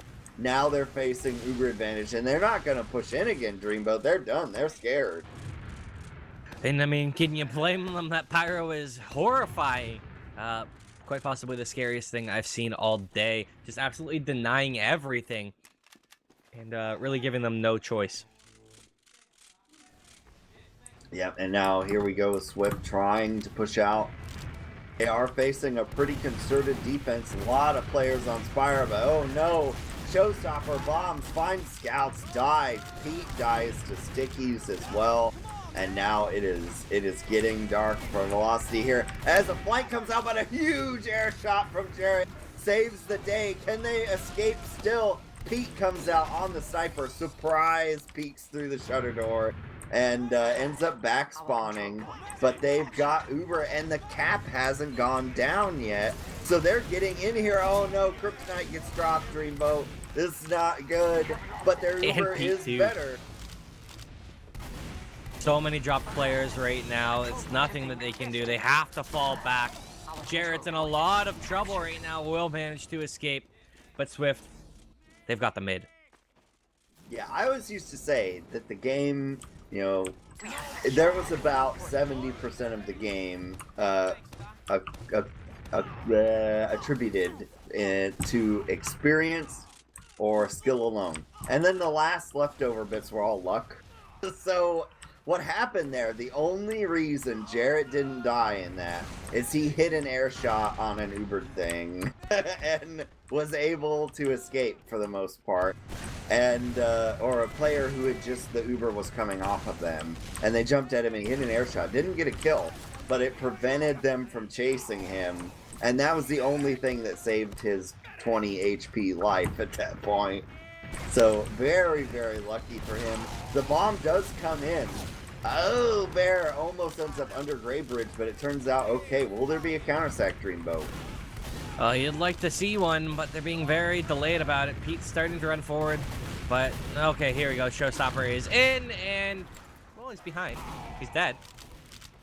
That was not the greatest sack I've seen. It was a little bit delayed too. Look at the timing on this. There's 16 seconds on his spawn, and the player Laz, who died initially, is already here, so they can just push with man advantage. Yeah, and they are bailing out in a hurry. And this is actually a problem. Bear's going to stand his ground at Pride, and they're going to just try to have the better Uber here.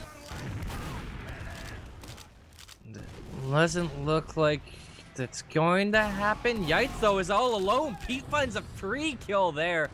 Oh, just baiting your demo, man. Swift, that's a little bit careless.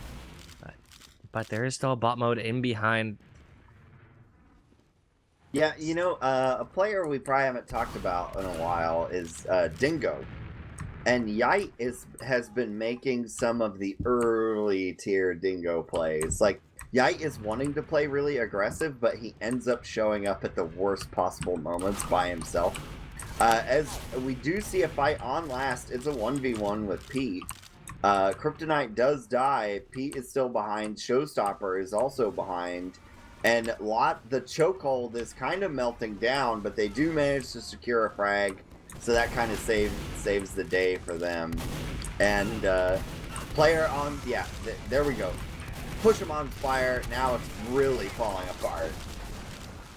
Yeah, this is a bit of an awful collapse right now. No one's going to really be able to do much. Pete's kind of stuck in here. He's just going to have to die, I think. He's no way he gets... No, he does get out. Didn't think he was going to find a way out there, but a whiffed meat shot is just enough for him to get out. They somehow forced the Uber onto Zilly. So now Bear's got Uber advantage. Yeah, and I would also like to point out that this round has gone on now for about 10 minutes, and we still haven't really had a resolution to that. So we're trying to figure out who can win this game. Bear does have Uber advantage. Showstopper has gone over to the NG. Pete is over on Pyro. Actually, no. Look at what's happened. Interesting. Interesting. I don't know how I feel about this, Marxist. How do you feel about this? This is a gutsy play.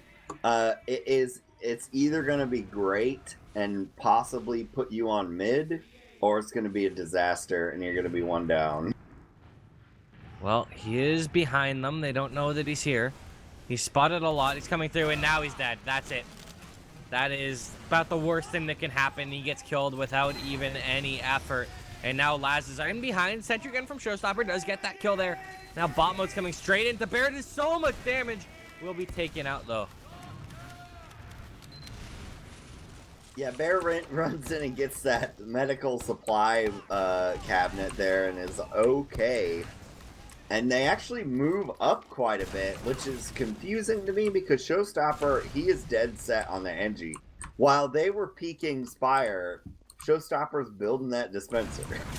So that's a bit of a confusion of roles there. Laz nearly dies. He'll fall down on that medium health kit and be okay, but one more shot and he would have been out of the game.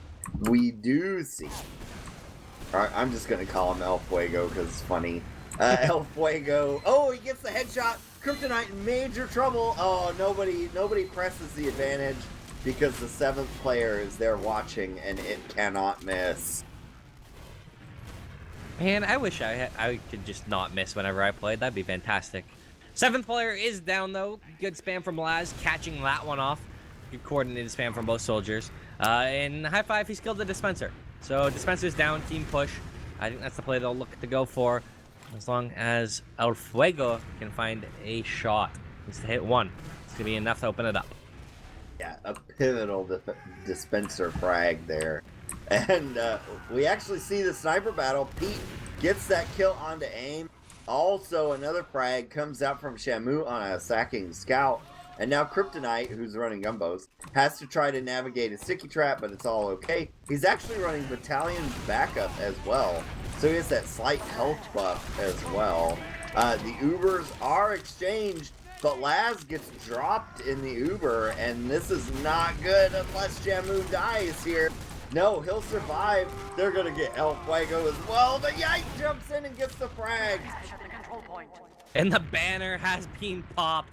Everybody is dead. Alert. And while this is just a beautiful glow that I see going on right now. Yeah, but that Yike saved the day. Because I like that strategy. We've seen it a lot in if you watch ETF2L, you'll see that from time to time, their teams tend to really think about how banners ought to be used. So you wait until you win the fight, and then you use the banner to push further than you normally could. And that was the strat there, except for Bear got wiped out by a bombing demo, and. Now they're at slight Uber disadvantage. I don't know that they'll play off of it. We'll see what Swift want to do. Yeah, I mean, Swift, they've been known to try and press the advantage. I'm also curious to see if, like, with the slight disadvantage, we see something like Pete's sack and, maybe come back up on Spy. I mean, he is Sneaky Pete. See if he can sneak around and get a kill. But it looks like they're just going to be content to kind of sit tight right now. Ubers are even. Yeah, and well, we actually see El Fuego go onto the Spy, walking up. Oh, he's gonna body bump a Scout, and then die.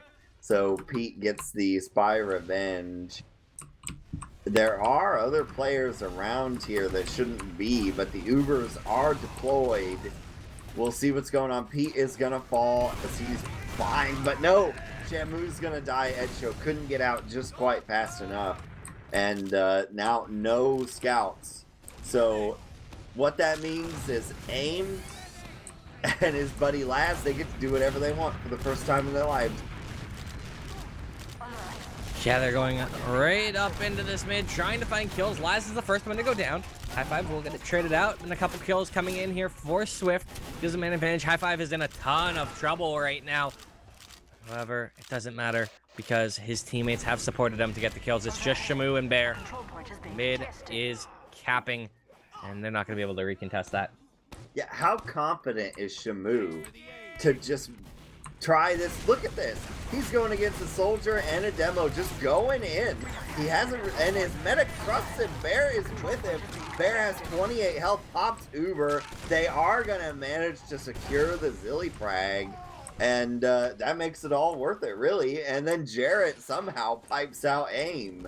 So they may be able to take second for free here. They're going to contest Dreamboat, but there won't be very much. Let's see. No, they're just not even going to bother. I thought maybe they would at least spam. No, they've just got the 7th player coming up for Swift right now. High Five building the sentry gun. And that's looks like it's going to be the only off-class on last right now. Yeah, for now. And we'll see. They're at a pretty substantial Uber disadvantage. They already have Bear up on the Spire. They just don't want to move him in yet. They're waiting. I would have moved a little earlier. Bear actually gets straight onto the metal wall there.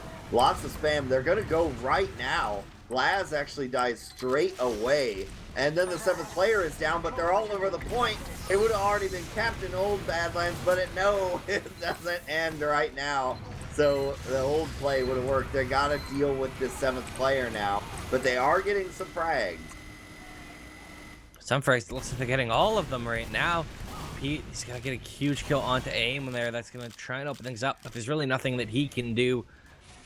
It's just enough that I think they're not going to have him be able to push out right now. It looks like they're going to be staying. No, they're going for it. Yeah, AIM saved the day there. He flanked and got 2 or 3 kills. The kill feed was ambiguous. I think there was a domination in there as well. And whoa, big shot on the falling scout.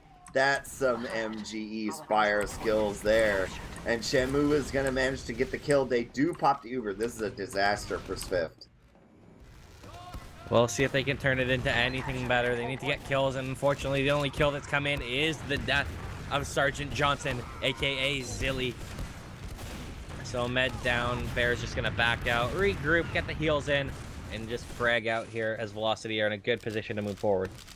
Yeah, this is where the sniper becomes a liability, because you would really like for Shamu to be on scout now. But it's not, he's not. And unfortunately, Showstopper dies over on the flank. They do good play to Bear to get out of there in time. There are still not a lot of heals out here, or buffs really. And so they can kind of work their way in pretty slow here to attack this Spire. In bot mode has killed Showstopper again, and in behind here comes Laz. He gets a huge rocket onto Sneaky Pete, taking him out. Jarrett will trade it out. However, the Uber is forced. What a beautiful play from the flanking players of Swift, managing to not only force that Uber, get the majority of the kills. It's just Kryptonite and Bear on this mid. They're trying to run away, but once again, Swift have regained control of mid. Yeah, Velocity's push into second was too slow, and the flank was too weak because it was just Showstopper. And Showstopper is fine and all, but you can't expect him to beat 2 or 3 players on his own. That's too much to ask of the old Showstopper, and he couldn't do it, and they ended up with players behind. Now, they are hard holding second because they have Pete in forward spawn as the sniper. So they're going to try and abuse the flank of Swift. Attempt to abuse it any way they can, and getting right into Pete. Oh, aim gets that kill. Showstopper will trade it out, but well, he's going to give his life away in the process. Man advantage remains for Swift. Now they want to come in fast and furious. The high ground is being played by the boys from Velocity. Jarrett has gotten a big kill onto Laz. Can they defend this? Spam is coming in. It looks like they may just be okay. But actually, high five with the medics in behind here working on Jarrett. Now the Uber's popped off. This needs to be an exchange, though. Now they forced it out of Bear. However, a much better Uber for him. High five's going to try and stay deep, delay most of this Uber. See if he can't get a kill, going to go down, and that's exactly what he needed to do. However, Zilly has gone down. This fight is so hectic, so chaotic. But Bear and Jarrett are in a lot of trouble. Bear's down, Jarrett too, and it looks like Swift might actually win this exchange. Unless Shamu can win a 1v2 against 2 soldiers. He's got the first one. Needs one more. He's on so little HP. Just a singular hair of splash is going to get it. But I think he might actually win this.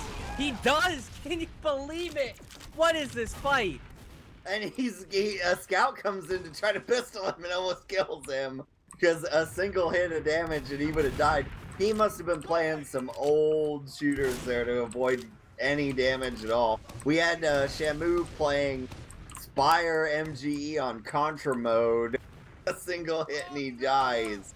But he manages to escape. Saves the day. Huge play. And now we're back to square one where we're even Z's with 10 minutes left.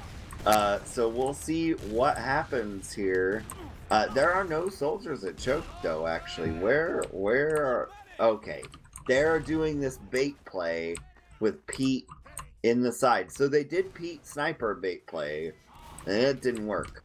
So now they're doing Pete scout bait play. Showstopper falls out of drop down and gets frags. Here we go. They're bombing in big time. They think there's someone over there, but there isn't. It's just Showstopper and drop down. And then AIM decides that there's something spooky going on and he leaves. Yeah, when you only see one scout in flank, you know something's up, whether it's an off blast or the shenanigans. And now Showstopper shenanigans are actually going to be taken out. They aggressed through Valley, trying to go for kind of a multifaceted attack, and it just resulted in the show feed. Yeah, unfortunate show feed there. Pete now actually, now that they've confirmed no one's sitting forward, Pete goes into forward. They are going to kill El Fuego on Spire, and we'll see if that's good enough for them to push. They are going into the side here, so they're ready. They're in what the Euros call Haunter, I think, and they're going to fall out. Not good enough. That push is really, really hard to make coming out of that door. Oh, and aim. He's getting juggled around. Doesn't manage to find the kill. Hits a couple nice rockets, but not enough to get anybody. And I want to take a moment and just mention this, Marxist. We are at 9 minutes and 20 seconds left on the clock. This is a 21-minute round. Yeah, it has been dead even. We also have El Fuego going in on Spy, so we'll see what happens with that. He's hiding in the bushes right now, waiting for a bait play.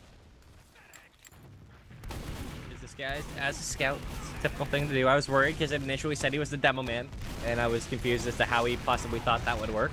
But he's finding a route in behind. Laz actually got Bear on the sack. I missed that. Oh boy. Oh. Yeah, that the numbers spell disaster in that case, Dreamboat. Hold on. They have done a bait play in flank. Look at this though. Bot mode is in on Laz. He's on Spy. He's gonna come up and he's gonna try and backstab the medic. Oh, the pyro's up. Catches it in time. I thought for a second that Bear was just gonna spawn and instantly die. Yeah, the Highlander plays from Pete there. Save the day. And here we go. So Showstopper on Engineer. It's not full grown yet. No, not a lot of resistance from Pete from Pyro, but there are stickies all over the point. They got to deal with that. The 7th player goes down in very few shots. And Laz is going to die over on the side. It's kind of falling apart for Swift here. They do get Showstopper. They're going to get some more kills. There we go. They pulled it together. Will we see the end of this round? They're on the point at the stickies. There we go. No, it ends. Jarrett is going to save the day. And they're coming out here to second because you got a scout and a demo both ready to go. Laz is going to try to stop it, though. Ooh, nice shot from Laz, though. Is going to take Pete down to almost nothing. 1 health. 1 HP. What time. He manages to somehow live. However, second has also managed to live in the favor of Swift. That falls into that luck category I talked about earlier, Dreamboat. Just the right amount of distance away to be 1 damage short on the ramp up. So here we go. Ubers are even. And nobody's scored yet. We're still trying to suss out what is going on here at Badlands. And nobody has Uber, so we'll see. We do have Peak Pyro, but that's it for off classes. Yeah, I mean, what can he do? Pyro Pete, Sneaky Pete's done a lot of work. Let's see. He's actually going to sneak over to Sniper. He's looking at a cheeky angle, doesn't manage to get the shot. Now he's gone back to Scout as the push is starting to come in from lower. They're looking around. Laz gets annihilated by Showstopper. Yeah, he stopped that show right quick. And we'll see. Showstopper tries to do some stuff he can't do anymore. Gets killed by stickies. We'll see. El Fuego, though. He's going to go for the sneaky sneaks. But he's sided out. Can he win this 1v1? No, because other people become involved. And he gets devoured. So he got in there for free from lower left because there's really nobody there right now. Pete, though, all the way into lobby while his team is still mostly at last. Shamu going to go for that spy again, it looks like. And El Fuego will be sniping. So which of our pick classes will prove the most effective, do you think? Well, I'm curious to see what Sneaky Shamu can do. He's got Pete. He's followed his guidance. Drops down right through the sticky trap. He's being shot at. He is annihilated. That looked pretty much like a Sneaky Pete spy play. Yeah, not so sneaky. Killer whales rely on other things. Oh, and Kryptonite dies straight away. This is the best chance they have had all night. But the Pyro's on the point and is Ubered, so can't be killed. And doing tons of damage so far. Showstopper gonna take a little pill bottle, but no, they can't get it. And that will finally end the first round of this Badlands in favor of Swift Dreamboat. a casual 25 minutes. And why this is massive is the fact that Swift, they won that first map. We are sitting in a spot right now where if Velocity can't in the next 4 minutes and 30 seconds get around, they are done. They're toast. They're gone. And the final invite slot for Rewind will go to Swift. This is a massive round and a massive mid, Marxist. Take me away. All right, so here we go. They're already pressing this right side, our Swift, but there's not a lot there. Shamu is taking what shots he can. A little bit of a fake bomb from Kryptonite Laz is going to fall down to Jarrett Spam, and they're all over this point. Swift never came, and Shamu gets another kill onto aim. No soldiers, and that's big here. They're actually straight onto the medic, too. Kryptonite will fall. But the big deal with no soldiers here is you can actually press fire quite a bit, but they're not going to do it. Because they lost all their soldiers, too. So, now they're going to have to try to defend here. Ubers are even. Confusing decision to Uber out of Swift. But they do kill Jarrett. And now it may fall apart, but we'll see. Can they need more frags over on Velocity. Well, they're starting to find some of them, but AIM comes back with a quick 2K himself. Looks like this is going to go Swift's route. Bear is in so much trouble, and now the soldiers bomb in. That is it. There is a huge push coming in from Swift. They've managed to pull it out. Now they should go all the way and get Spire as well off of this. Actually, no, the spawns come up and forward just in the nick of time. Well, and they have to cap mid too. But well, yeah, that was a classic example. They everything was going okay for Velocity, but it started to turn south, and they decided to stick with it and force it, and that just doesn't work. The reason your brain is telling you to escape is not because you're about to win this fight. And that was the mistake they made there. They saw that it was getting, decided to stick it out and hope for the best, and you just can't do that. They needed to try to get out of there a little bit more quickly, and now they're with Shamu and Pete on off classes, sitting at last. And with as little time left as there is, 2 minutes, you don't want that. You've got to get off of last and win a round.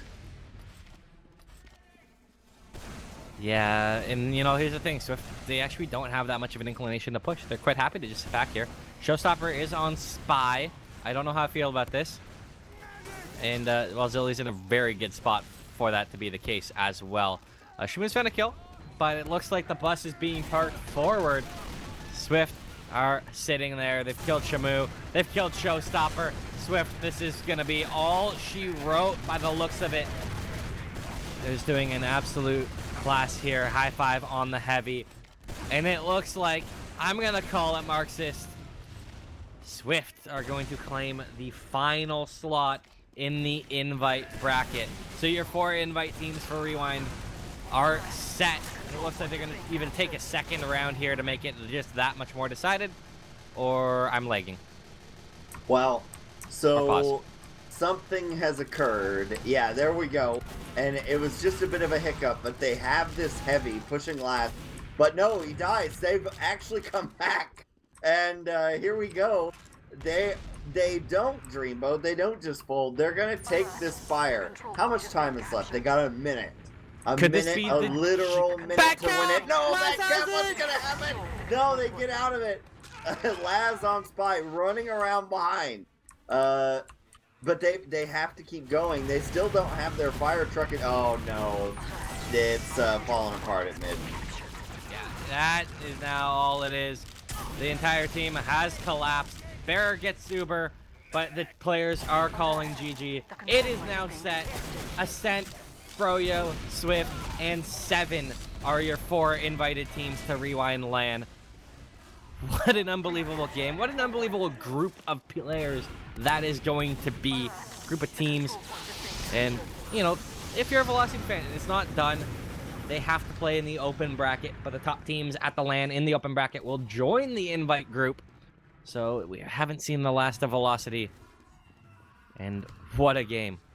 Yeah, on Badlands, Velocity had a great showing. You fought Swift to a standstill for 25 minutes. And the 1-0, that hurts. I think if we're playing with European rules just so we're not here all night. I think in a regular game where we would have had the 2 half-hour halves, maybe we would have seen something a little different here tonight. But that was great. I bet they deeply regret their Granary choice because they got blown up there. But Badlands, whew, they know that Badlands Dreamboat. Oh yeah, Badlands was.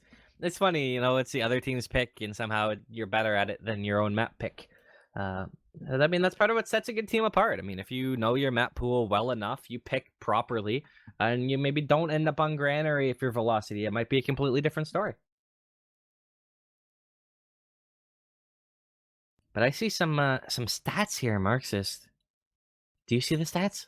I see stats. Well, I attempted to see the stats, but then I got blown up by my browser. Ah, yes, the good old infinite pop-ups.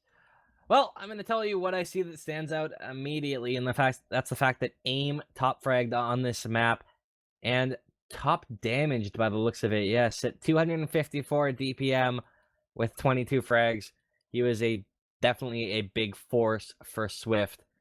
Overall, a very close game in terms of kills. You know, no one stands out that far ahead of the competition. It's just a very overall close game. Both medics died very close. Zilly died 8 times. Bear died 10. So really not like in a very close game. Funnily enough, stats are pretty close for the teams. Actually, Pete and El Fuego almost exactly equal each other on damage. And so, and being on each other's team, the opposite teams, it was pretty interesting. Each team won a mid apiece. And let's see, let's look at heal statistics here. So on the whole, both medics died about the same amount of times, 8 to 10. Damage was 900 more. That's a lot of lives as a medic. But it actually, Bear got the worst end of it, but he is a more aggressive medic, so you'd expect to see that. Let's see, average Uber length are almost equal. But you can see here, so here's a statistic that no one ever talks about. The deaths within 20 seconds after Uber. That means you've Ubered in and then something terrible has happened. And then your medic dies. And that happened to Bear twice more than it did to Zilly. And that shows Velocity has a real tendency right now to initiate a good push, watch it go bad, and then just stick with it. And they need to fix that. Hopefully, over the qualifier rounds, they'll work that out. And then a rewind, they'll be a force to be reckoned with. Yeah, kind of like I hate to make a hockey comparison, but it kind of reminds me of potentially a situation like the 2010 Olympics for ice hockey. What happened is Team Canada wasn't looking great. They placed second in their groups, meaning they didn't get the bye. They had to play more games. And over the course of the extra game they played, got better, coordinated better, and then came in and won the entire thing. So sometimes just because you have to go through the open bracket, just because you have to play more games, isn't actually a bad thing. It gives you that extra chance to really get down your coordination on LAN. And we'll maybe see Velocity come back through the open bracket and upset some of the teams in the invite bracket.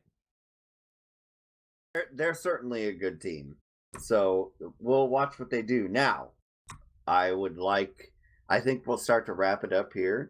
So thanks to our other casters who couldn't make it to our finish here. So that'd be Ro and eXtine who cast for us tonight. Big shout outs to them. Also shout outs to our admins, Cornpop, TSC, and Tweaku. Tweaku's the only reason that we had TF2 to bring to you tonight. So giant shout outs to our French friend. And then Nicell for doing all the camera work tonight. Azazel cheated him yesterday, and because the servers were broken, Azazel did almost nothing. And then Nicell had to stay here all night. So huge shout outs to Nicell. And also you, Dreamboat. Oh, thank you. You braved a power outage to be here, so that's also pretty great. Well, and as soon as I, found out, it's like, oh, I get to cast with Marxist. Mate, I would freaking run through a blizzard. I'd go on take that old song. I'd walk 500 miles and 500 more just for the chance to cast with you. I love doing it that much, so I'm glad I could be here and thrilled that I got the opportunity to do it with you. Well, it was a good time, Dreamboat. So, for the final wrap up here, you'll see these teams play again in just a few weeks. It will be the weekend of February 16th. Will be that Friday. That will be the first day of Rewind LAN, and you'll be able to watch it all the way through. There will be games until Sunday, almost the whole day with live casters, not including me, unfortunately. But that will be the whole rundown there. Cool prizes, great camaraderie. If you can possibly make it out to there, it's in California. If it's a theoretical possibility, you should really look into it because it is going to be a great time.